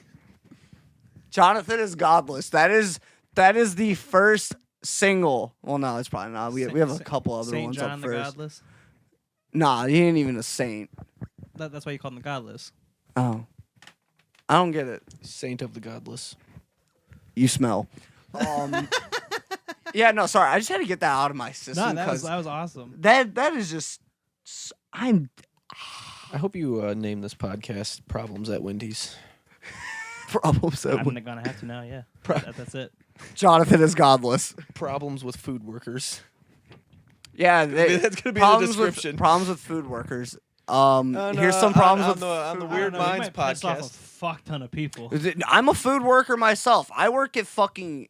Actually, I'm not going to No, disclose I that. feel everyone needs to work service as like their first job because then Yes, you become a nicer person. Dude, when I worked at Baldwin Wallace, one of the teachers or whatever, professors, somebody came through and she said to me, like, I feel like everybody should have to at least work 1 to 2 years in some sort of food service job so that Dude, way it's they not even- understand. Because, like, I understand the struggles. Like, you know, if I was waiting a while because they're getting fucking slammed and, like, they're understaffed, whatever. But if I'm waiting forever because kid can't fucking walk, you know, more than, you know, half a mile an hour, fucking year. It's not even food service. It's customer service in general. Service in general. Yeah, My first job was I worked at Kmart on West 65th. God, you're old. my first job, I worked at a saltwater fish store for a pedo. Got Yeah, paid dude. under the table. Fuck yeah. I'm sure somebody was paying somebody We under came the in table. we came in one morning. This is the pedo. day I quit. We came in that morning to get the print off the list for like the days, like the shit we had to do for that day. And the motherfucker left his fucking like bootleg child porn site up on his fucking computer at work, and there's cameras fucking everywhere. So I'm like, I'm going home. Fuck this. I quit. I was like 16 at the time. I was like, I'm not trying to get diddled. Not today, Junior. Yeah, I was at fucking Kmart in the I was at Nope. Kmart in the fucking hood. So like, talk about being humbled at your first fucking customer service job. Like, everybody just needs to understand. That's the thing. Yeah. At least... and most of the time when you see someone that's worked in service, like, you know, especially with like food service, like at restaurants, they're typically better at communicating to people because they had to for work, and they're typically nicer when they're, you know, out in public because they understand like people are Right. going through some shit, you know, some days. I'm not gonna bitch out like a lot of people. Like, I'm not gonna give a bunch of shit. Yeah. Like, if that kid like wouldn't have had the AirPod in, I probably wouldn't have said anything. Yeah, dude. When I was working in restaurants, I could always tell when somebody worked in the service industry when I would go up to their table after they left and all their plates and stuff were stacked at the end of Right. the table where I could easily reach them. I'm like, I do that shit. Are When beautiful. you're getting their order and they already have half the menu stacked up for you while you're taking everyone's orders. Right, like I have that shit. You know, I do that same thing whenever I go out to eat. Like, I always, oh yeah, you know, group it all together at the edge of the table when we leave. It's a so that way force of it's habit good. now. The cups are all stacked, plates are Almost stacked. my entire family worked at either a restaurant together or worked at some restaurant. So we all it's all just like habitual now, just from cleaning up tables. Yep. Right, and I cut slack when things are taking a while because it's like busy or whatever. But like I said, damn kid can't walk. Damn kid can't hear because he's too busy listening to his fucking mumble rap or something. I don't fucking know what kids listen to these days. Sorry, Probably. my camera at home keeps blowing the fuck up for some reason. Yeah, sorry, I'm there right now. Wait, what? How are you here then? Don't worry about it. Ooh. If it fucking loads. Oh, it's because my wife is watching House of the Dragon, so every time the TV lights up, it sets the camera off. That's my dog camera. Are you Every time looking my at Tori fucking right cat now? moves. No, the camera's in the kitchen, so it's Oh. like kind of you can see the TV off to the side. So every time it fucking flashes, the camera goes off. That's somebody. It's sensing something. Every day when I come home from work, if it's nice out, I'll go sit on my porch. So our front camera, fucking every time I sit up or my phone flashes. You got a ring or Yeah. whatever, it just dings off. Yep. Yeah. Every time, I'm like, Yeah, when I was smoking, like I was smoking cigarettes and stuff, so I would like go smoke out on my front porch, and like my mom got the ring and stuff, and I'd be out there. Sometimes she would fucking talk to me, which I hated. dude, I'd be sitting on my couch just like watching some TV, and all I hear is what are you doing? Because she'll be at work and fucking talking to the camera. I'm like, See, this is I don't hate do this. that. I'm high. I hate this shit. Because like I was, Don't do that to me. I thought that was someone else. I'll be sitting there, and then it'll be like nothing. Then the ring will light up. Then the red light comes on. And I'm like, you really watching to see what's going on? Like you guys that bored at work? Our dog camera has like motion tracking, so even if no one's watching it, it's just following you and always recording. So you'll just be sitting there and you'll like sit up and you'll see it move or hear it move, and you'll be like, and you'll get tripped out. I'm like, is someone? Oh yeah, like, no, you it's the fucking camera. watching me right now. And she's like, no, now I am. What the fuck you doing? Yeah, man, we have a camera in our fucking living room too for our dog, like for the dogs and Yeah. stuff. And like one time I was just minding my own business, just sitting there on the couch, scrolling on my phone, trying to wake up, sitting with the dogs. My mom's in Vegas. Decides to start talking to me. Mind you, I've been up for 2 minutes. And somebody's talking to me. I'm like, That's a heart attack. yeah. I don't fucking like that shit. Yeah, dude, that fucking camera caught me having a heart attack though, because like our kid was 3 at the time, so this was just last year. I thought usually we have a bungalow upstairs, so his bedroom is just separated by a door. That's it. So he has to go through our room to go downstairs. This little motherfucker, at some point, I usually always wake up the moment he touches that doorknob. Somehow he got all the way downstairs in the middle of the night before either me or my wife woke up. And the only reason we woke up is because we heard him crying, not from his room. Dude, I have never flown down those stairs so fucking fast because he's at the gate to the basement because we have our gaming area in the basement. So he thought we were down there. So he's at the bait. It's 3 o'clock in the morning. He's at the gate into the basement and he's screaming "mommy" and crying. Dude, oh my God, I'm fucking in my boxers flying down the stairs and I'm running there. My wife's That's right kinky. behind me. She picks him up and she's holding him and you just see me because I'm standing like right in front of the camera. I'm just like, what the fuck? And I'm like, so they're holding my chest and shit. My wife has it saved because she likes to show people because you could see me like physically like. She's got she saves some of the funny ones because there was one time the That house actually reminds me. the house next to my neighbor's house right here, so the one over, they have like 3 Dobermans, and they have a big ass deck, so their Dobermans can stand and like their front paws and heads peek over the fence. Right. And so we're still pretty new to the area, and so I'm just walking back from the car one day, and I'm opening my back door, and I look over, and you see me put my foot up to stop the door, and I'm just staring. That's not like you can't see what I'm staring at. I'm just like this, just staring for like good. I think it was like 2 minutes. I stared at them, having a staring contest with these random fucking dogs, just going. And she's sitting in the car watching from the car, and she's like, "What the fuck are you doing?" And I'm like, "There was fucking dogs." And so by the time she came, the dogs were fucking gone. And so she's just coming back in a couple weeks later, and she's like, "You're not gonna fucking believe it." I'm like, "What?" She's like, "Those dogs are real." I was like, "I know, I fucking saw them." I fucking had a staring contest. So yeah, she's got a funny ass video. I can have Here, her you show want a fucking funny one She's too? like, oh, you weren't high. I'll have her show you, and it's just me. You'll see me put my foot up, and I'm just like, You gotta watch right here.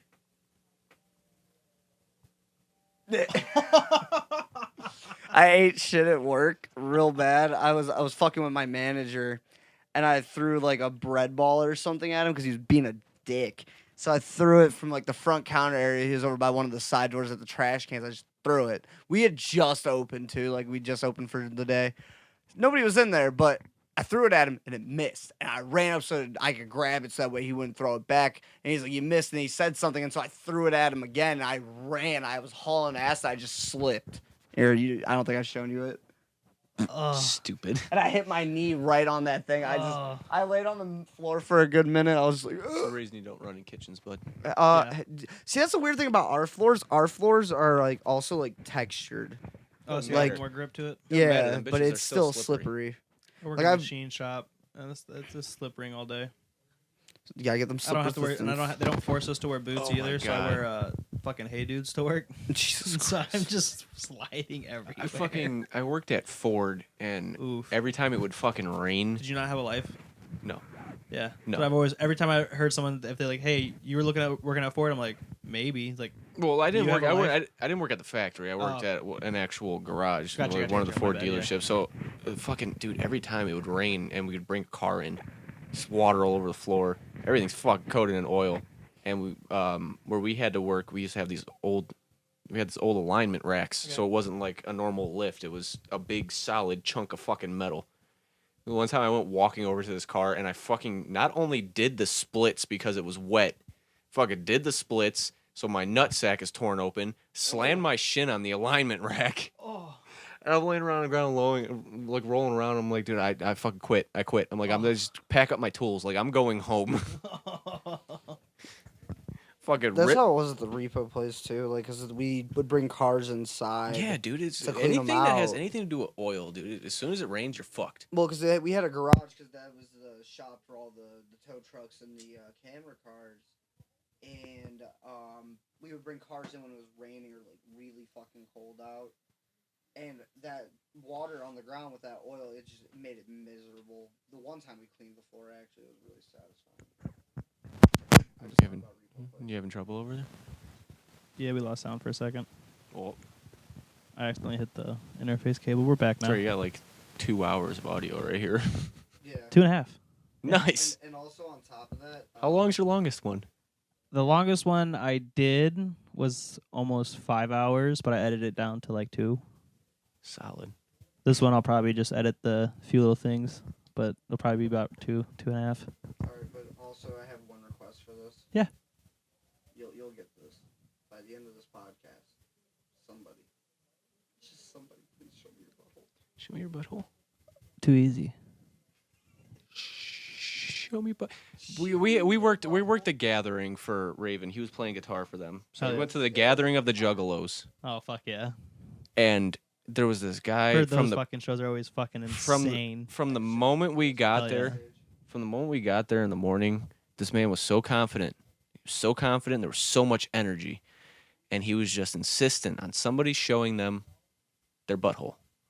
And he was yelling at the top of his fucking lung. By the time Raven went on, it was the last show of the fucking day, and this guy was so desperate because the show ended. Clearly hadn't seen a butthole yet, and he was just at the front of the stage. He's like, show me your butthole. Like just one last plea for a butthole. Oh, I don't think he got it. I don't think he got it. That's so funny. That dude, I love the fucking just the fucking memory of walking down one of the trails and past the porta potty area, and there was a dude sitting on like an electrical like box or whatever, like just sitting there. And when I say he was sitting there like this, dead-eyed, soulless, sad. I mean it. And he was just holding a cardboard sign. Hold on one sec. I don't hear you. Keep talking. Penis. Keep going. Hey. Push the XLR in. There's a switch. There's an on and off switch. See if you hit that. It's up top. Check. Check one. Check. Checking. No, I still don't hear it.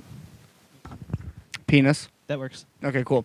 So, anyways, my favorite memory was walking down this trail and there was just a bunch of porta potties or whatever. And dude was sitting there dead-eyed, soulless, so like depressed and fucked up. But he had a cardboard sign that just said free rim jobs with a smiley face.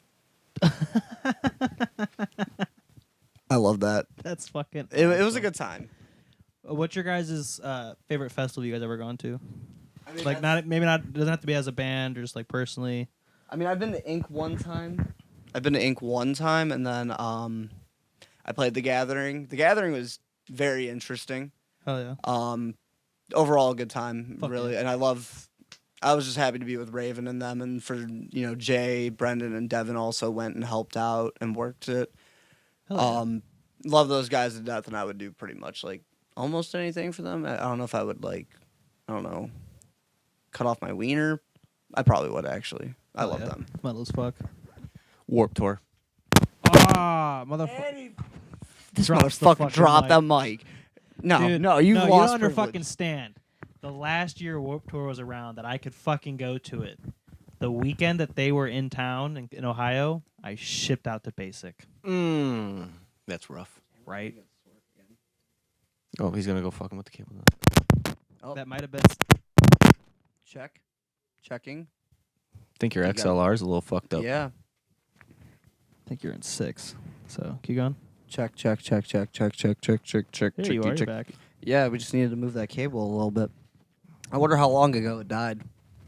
I noticed it pretty like when I Pretty called quick? it out. It was Okay, cool. What was your favorite festival? I mean, you got to work Ink last year.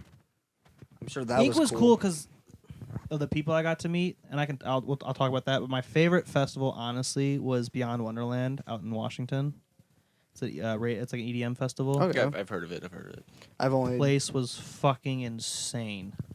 The only thing that sucks is I couldn't partake in how much weed was being fucking smoked because you could smell that shit fucking everywhere.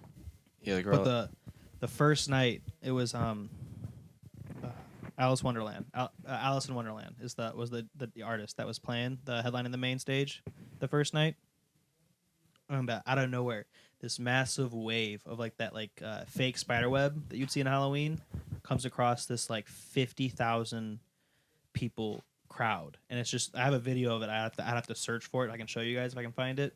But it covers the entire crowd, and we start just doing movements with it and shit. And so everyone's high as shit. I'm drunk off my fucking ass, and it was the funnest fucking time. I had there was 3 hot ass fucking chicks in front of us that were dancing with us, and they had lotion bottles they had cleaned out and had fucking whiskey in them and shit. So we were just giving us shots out of fucking lotion bottles and shit.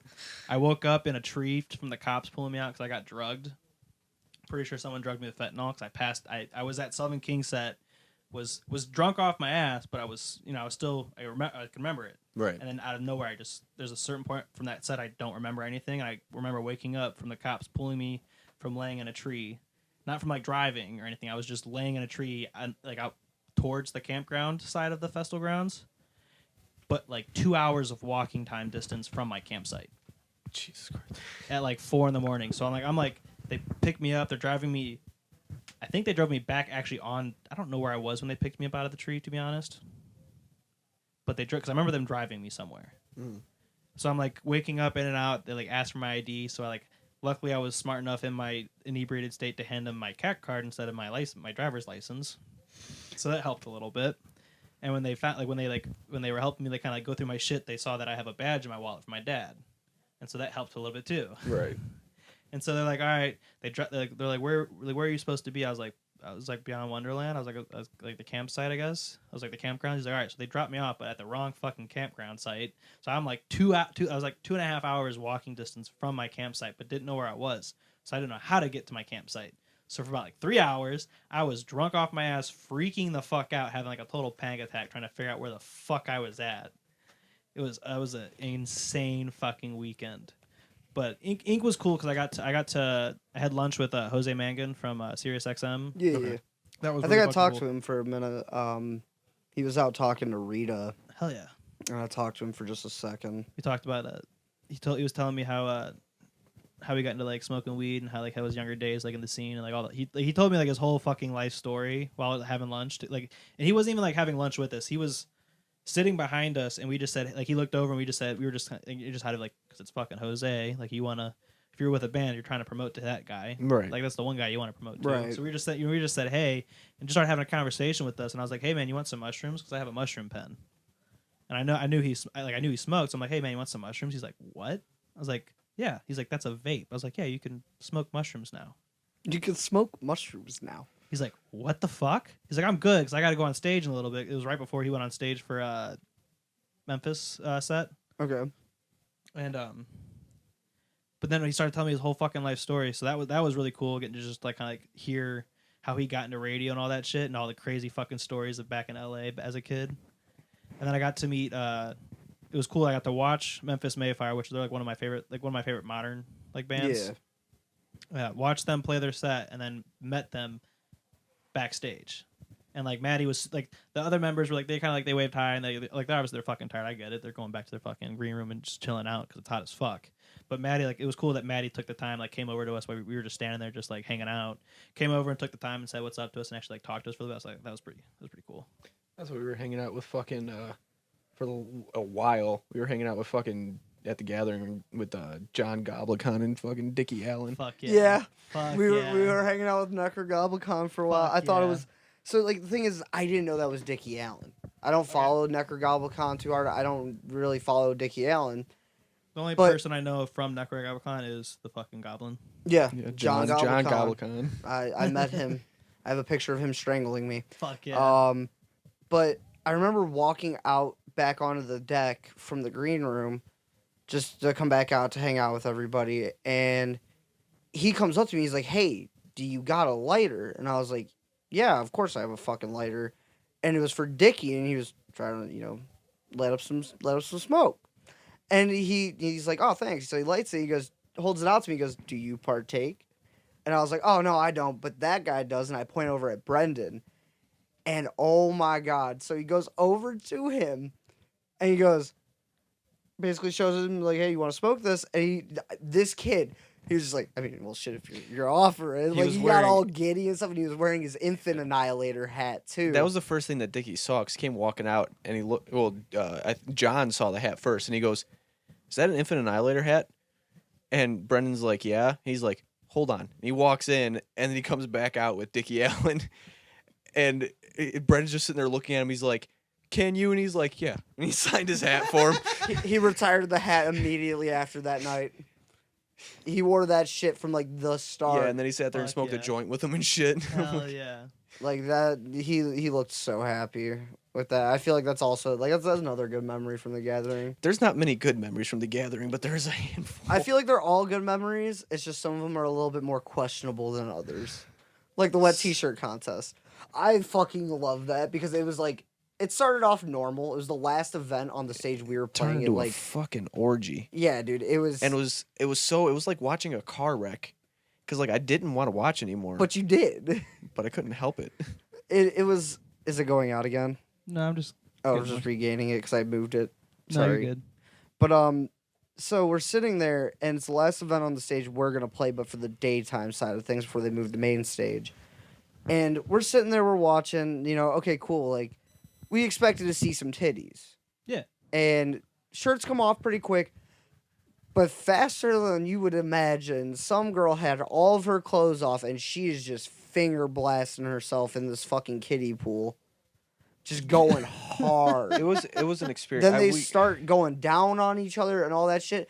We were just like, we've seen enough, and we walk away. But then I see Ryan, the fucking drummer. He's just sitting in the back with like some people he met up with, like friends that he has that were there. He's just standing there. He's just smiling, Smile loving ear to this ear, shit. loving- And I'm like, oh my God, I need to call them soon, honestly, because I do fucking miss them. That's so like the much. best thing about like EDM festivals because chicks Titties. wear nothing.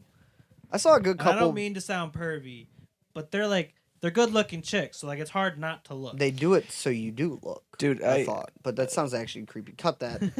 Cut that. when I worked at Rewind the tape.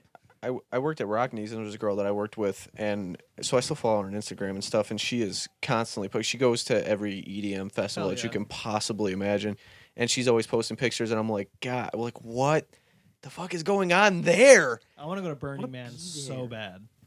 Burning Man sounds like the Gathering. It sounds fucking No, just insane. go to the Gathering. Oh my fucking God, dude. Nothing is going to compare to the Gathering. I I'm don't know. sorry. And like the thing is, Burning I Man's went. got like orgy tents and shit. Wasn't Ink? I think Ink was at Yeah, 'cause you're right. It is different because they have tents. The Gathering doesn't have orgy tents. They just have orgies in the out middle in of the middle fucking of the field, fucking field.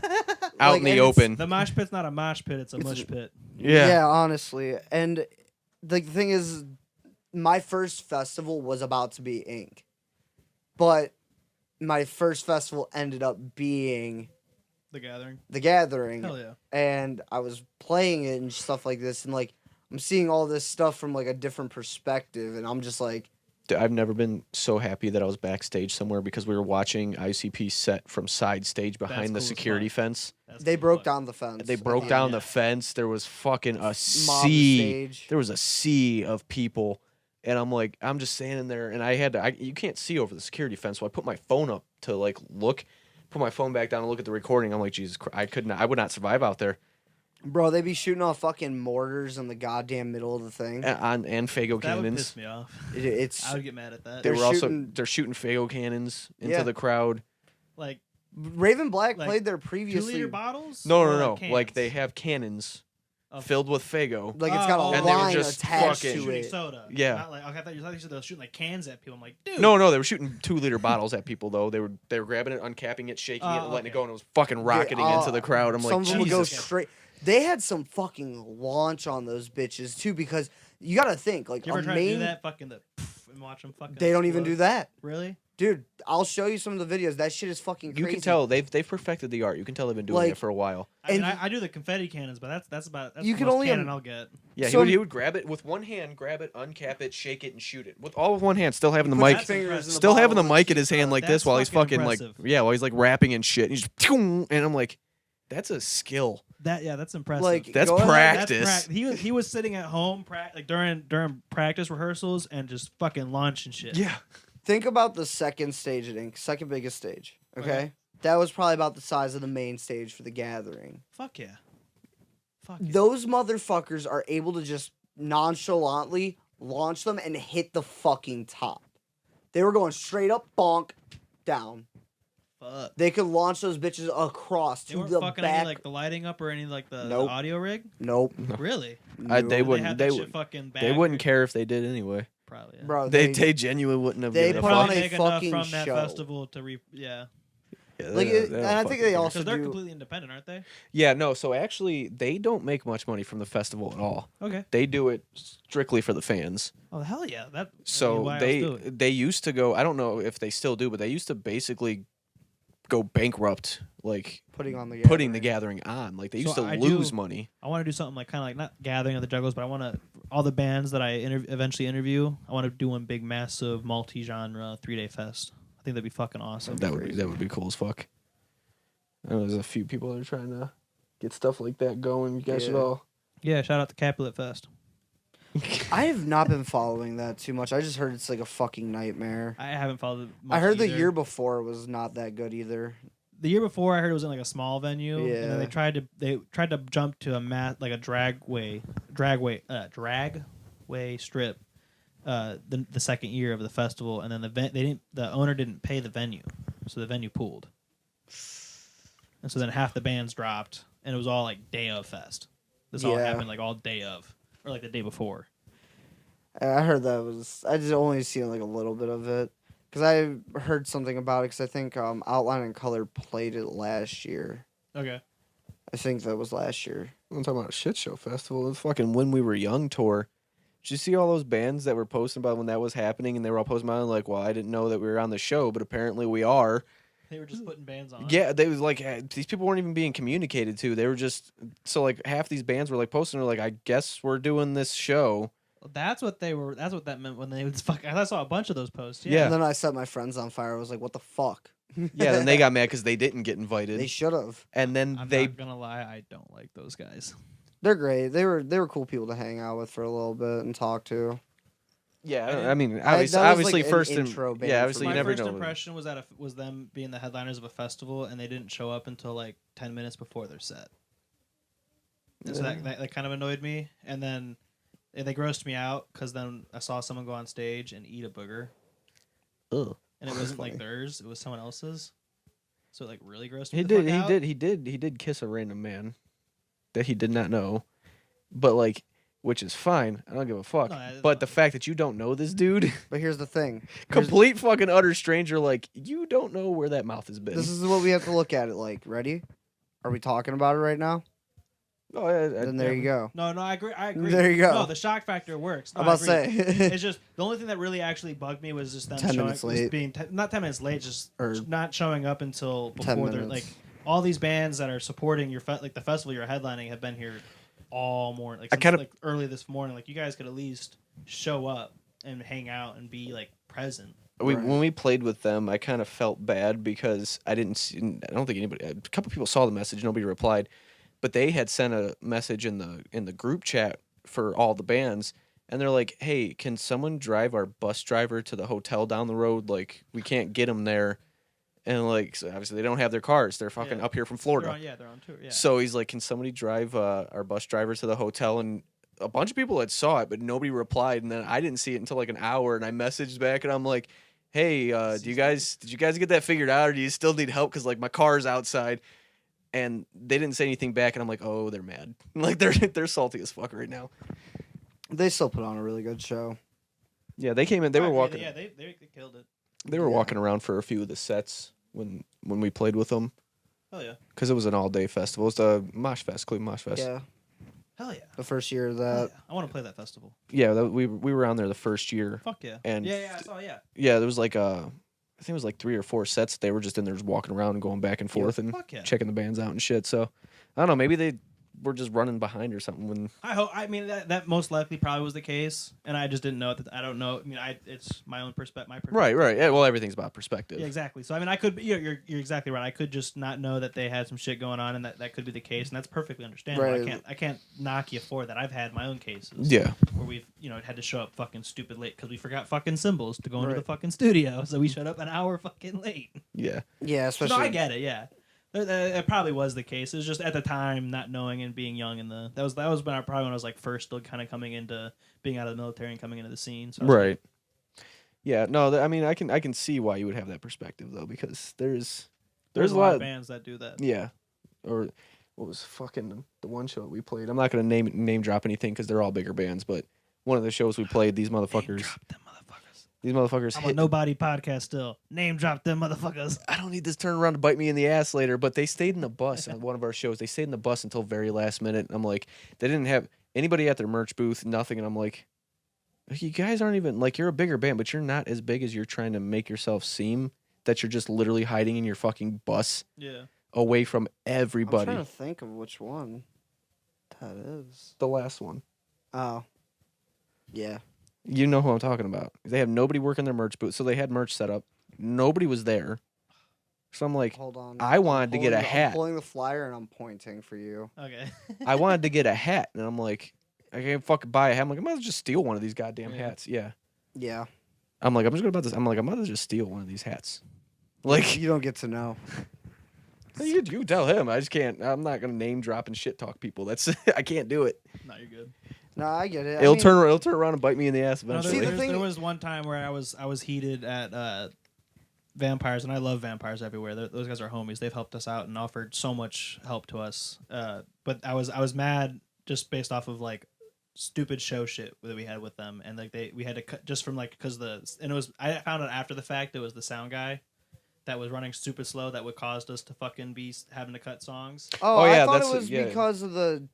Honestly, I don't even give a fuck because whatever. Yeah, the band. I thought it was the 2 other bands beforehand that literally one of them played a fucking hour when we were all scheduled 25 minutes. Oh yeah, I don't give a fuck. I'll name drop. That was 19th Paradise. Yeah, like that's they played what way fucked the fuck us over. But and then the it other also band- didn't help that the sound guy was moving like molasses. Yeah. They played way over. They fucking sat there Took and did their this time long breaking ass it down. introduction. There was I'm like, confusion between.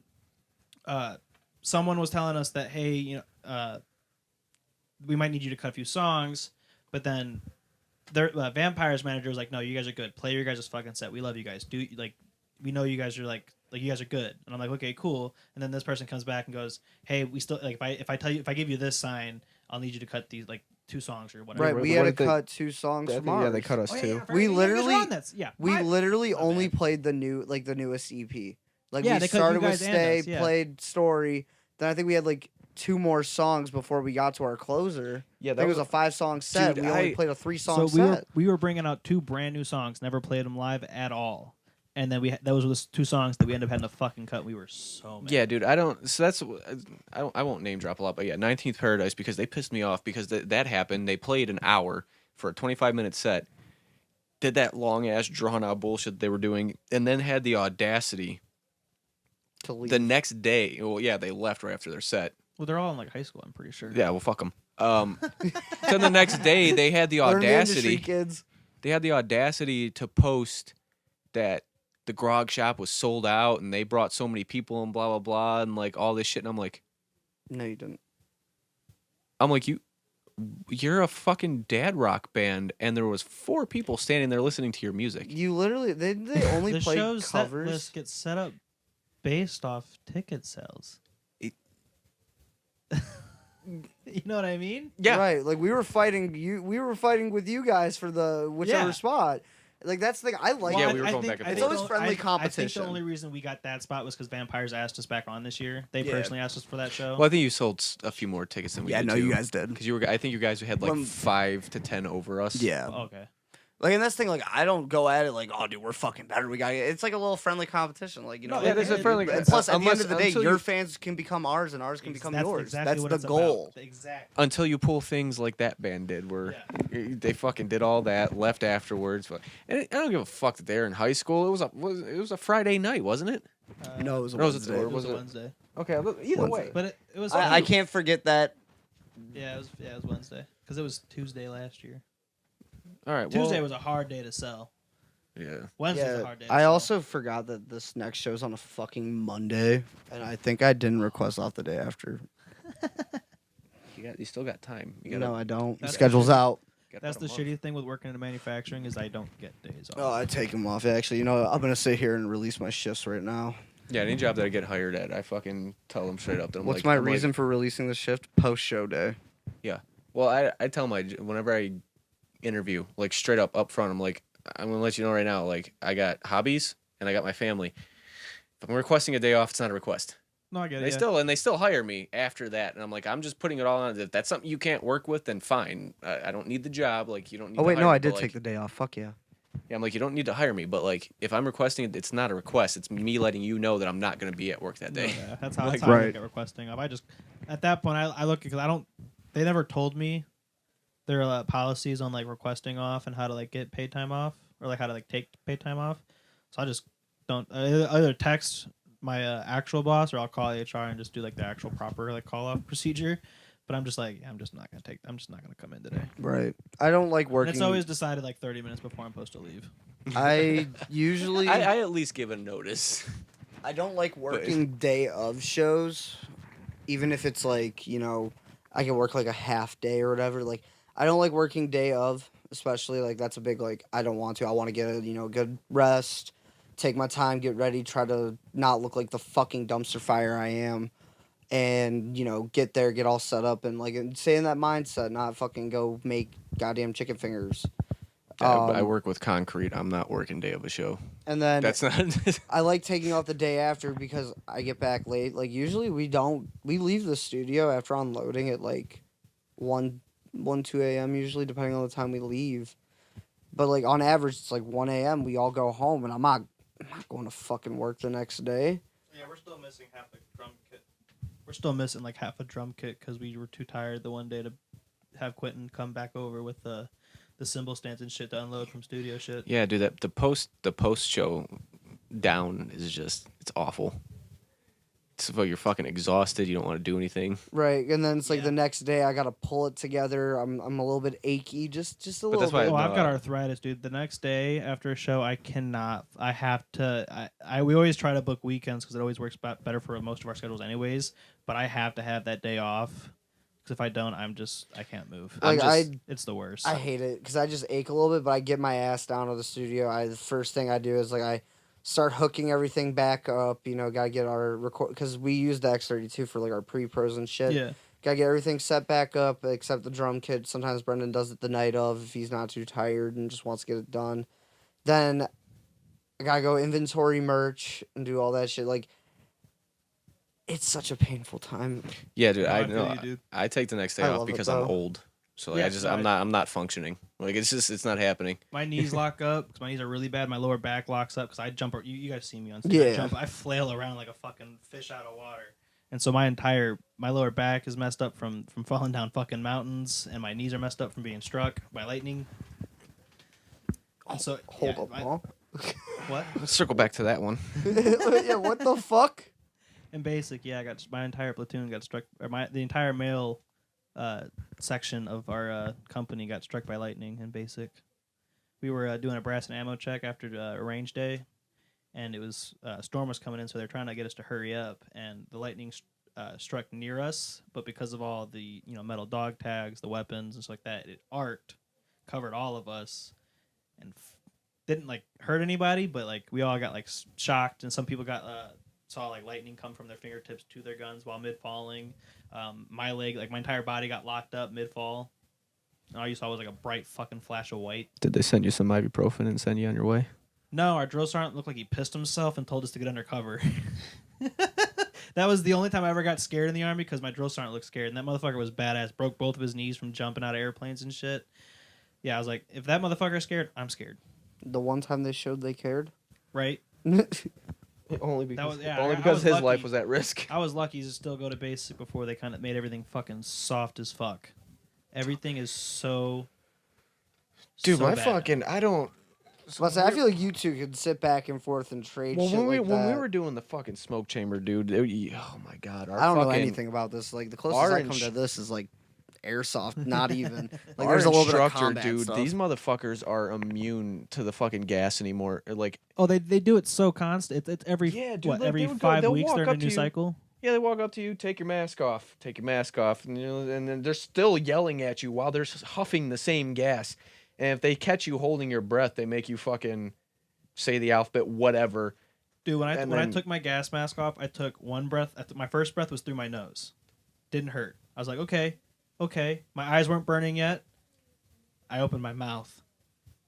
And that's where I learned to stop opening my fucking mouth because that shit fucking hurt, dude. My lungs were burning so bad. Snot, no matter what you fucking do, just launches out of Yep. your fucking nose. People are sitting there puking and shit, and you got your fucking drill instructor just sitting there just. You get the occasional dude with a really sensitive nose and his nose explodes, blood's everywhere. Bro, it's like the fucking drill sergeant just like wakes up every day. You know those things that they break for the people that are like Smelling passed salts? out. Yeah. The smelling salts. He just wakes up that's every his day. He's got a smelling salt. fucking smelling salt Yeah, of that. those Just motherfuckers just standing there and they just huff it in. They don't give a fuck, and they're yelling at you while breathing this in. And I'm like, how? You gotta do the soldier's creed. why is he here training us? He should be out there dealing with that shit if he can handle it. Well, it's What, because all they it is were tear out gas. there. It's tear gas. It's not super strong shit. It's I'll give you some still super strong painful shit. as shit for It's very, very spicy air. Spicy That shit, air. and dude, the worst part, because I tried to shave the night before, but my face was still cut the next morning. Dude, my face was burning so fucking bad, so bad. See, I got lucky, and I still in my 30s can't grow a full fucking beard. So like I was good when I was 18. I was baby faced like a I can't motherfucker. grow a fucking beard to save my life. Grow a beard in a week. We literally like had the same spots. Dude, that I know, dude. It's it bald right here can't- and shit. It yep. takes like 2 months to even get fucking. I'm starting to get the under the lip. I don't even care. I've actually debated as fucking girly as it's about to I'll sound. have to show you a picture when I graduated high school. I had buzzed hair with a goatee. Yes. I've actually debated laser hair removal on my fucking face because I don't want facial hair. I hate it. You don't like facial hair? No, I it's love it. itchy and annoying. I love it. Because I can't fucking grow a full beard. You definitely have the face that needs a beard though, so I wouldn't do that. Yeah, and you got the face that says you I'll need to shave- shut I'll the shave fuck my up. pubes and we can like do that implant shit. I'm literally going to just drop my nuts give them on hair Jay's plugs head. with your pubes. I got some ass hair I can I think donate. they do that shit in Jackass. Dude, I don't fucking know. Yeah, the fucking the Motherfucker terrorist had bit. crabs. The terrorist bit. Yeah. Imagine doing that shit nowadays. Oh my. Oh my god, no. They couldn't get away with half the shit they used to get away with. I'm surprised they made that last and final Jackass movie. Yeah. Yeah, that was a good one too. But it was pretty tamed though. I felt for what they have done. But they are older, but it was still pretty tamed. Yeah, I mean they had a bunch of younger dudes still. Actually, the one was at the gathering. Zach.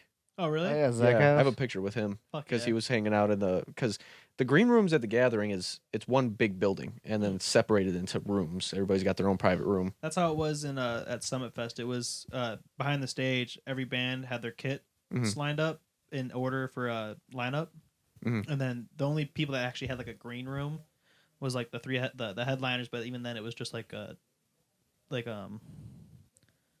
if you're gonna go to a photo booth at prom kind of setup, Okay. like rooms, like Yeah, Okay, yeah. So with so everyone was all like in this, like you're saying, like all in the same area. yeah, so at the gathering it was one big ass building and then it's basically like office buildings. So everybody had their own separate green room and shit, but it was a common area and then outside the common area was a patio, a shared patio. So everybody was just kind of hanging out on the Hanging out patio. there. So Yeah. like nobody hung out in their green room. Like everybody kept coming out and hanging out on the patio and shit. So I got a picture with Zach and shit because Fuck he yeah. was I think he was the MC for that day.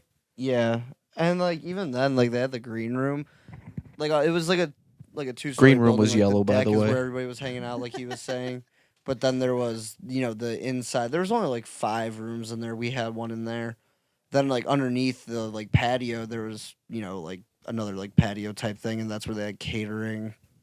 I did eat there. It was actually pretty solid. It was Catering actually at Ink was fucking amazing. Oh, I'm sure. Shit And then was we so also good. had for our side of the stage, like, because the way it was is they had the main stage and then they had the side stage, but the side stage was pretty good distance, but they had tents behind the stage for so all everybody the had their artists. green room, and then they also had their tent by the Yeah, stage. we had a tent behind the stage. Ours was the closest one to the ramp. Hell yeah.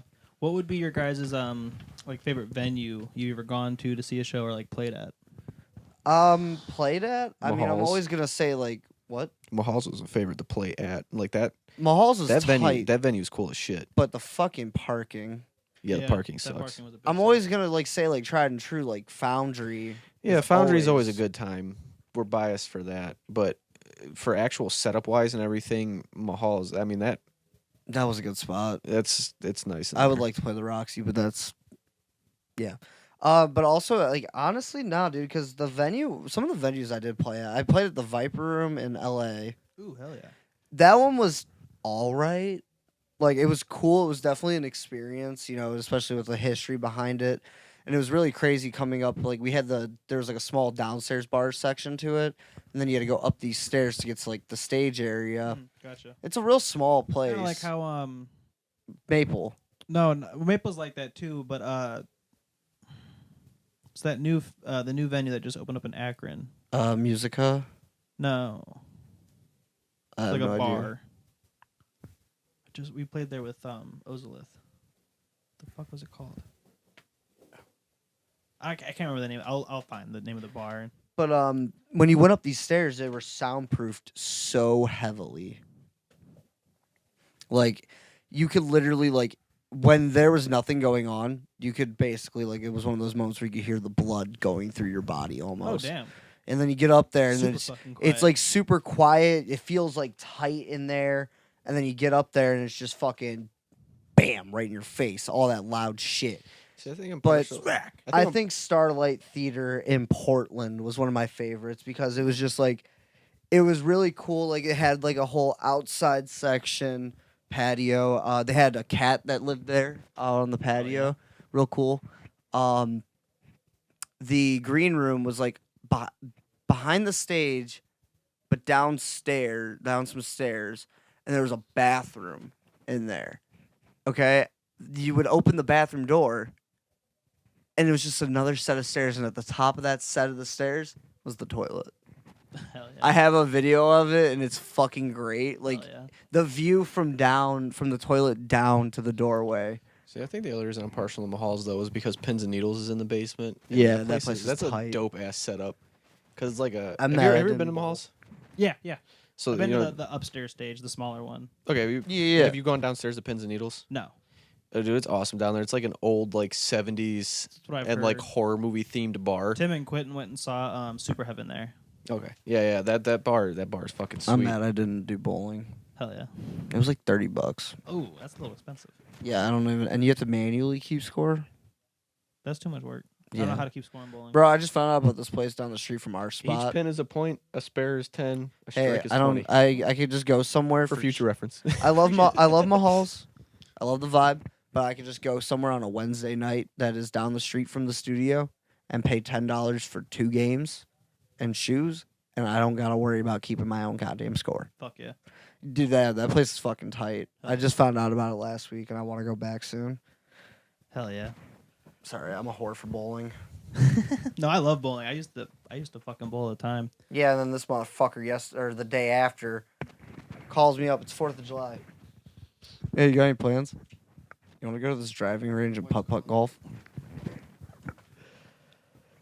Oh, dude, I haven't gone putt-putting in probably. There's a place in North Royalton. Where at? What's it called? So like it's on York, by the York Royalton intersection. And it's called Mr. Divots. They have a driving range, a small batting cage, and 18-hole putt-putt, and a snack bar. Hell yeah. That shit's crazy. That's so fucking dope. Dude, those mott sticks fucking Hell yeah. Well, thank you guys so much for coming on. We're at 3 fucking hours and 8 minutes. This is definitely the longest podcast episode we've done so far. Tell them your social medias, where they can find you guys at. When Bro, wait, your next hold shows. up. What the fuck were we even talking about beforehand? Everything. So for Absent Friends on literally every platform. That's FOR, not the number 4. FOR, absent friends. I'm not going to try to spell out the rest because none of us have a high education. I can only count to 4. I'm a musician. What the fuck? So FOR, Absent Friends, on everything, every social media platform, Spotify, iTunes, Stream Amazon the shit Music. out of it all. Just everywhere. Yeah, everywhere. When you guys said you guys got 2 songs coming out. When's the next one? Yep. Let's hit that. August 5th, we will be dropping a new single called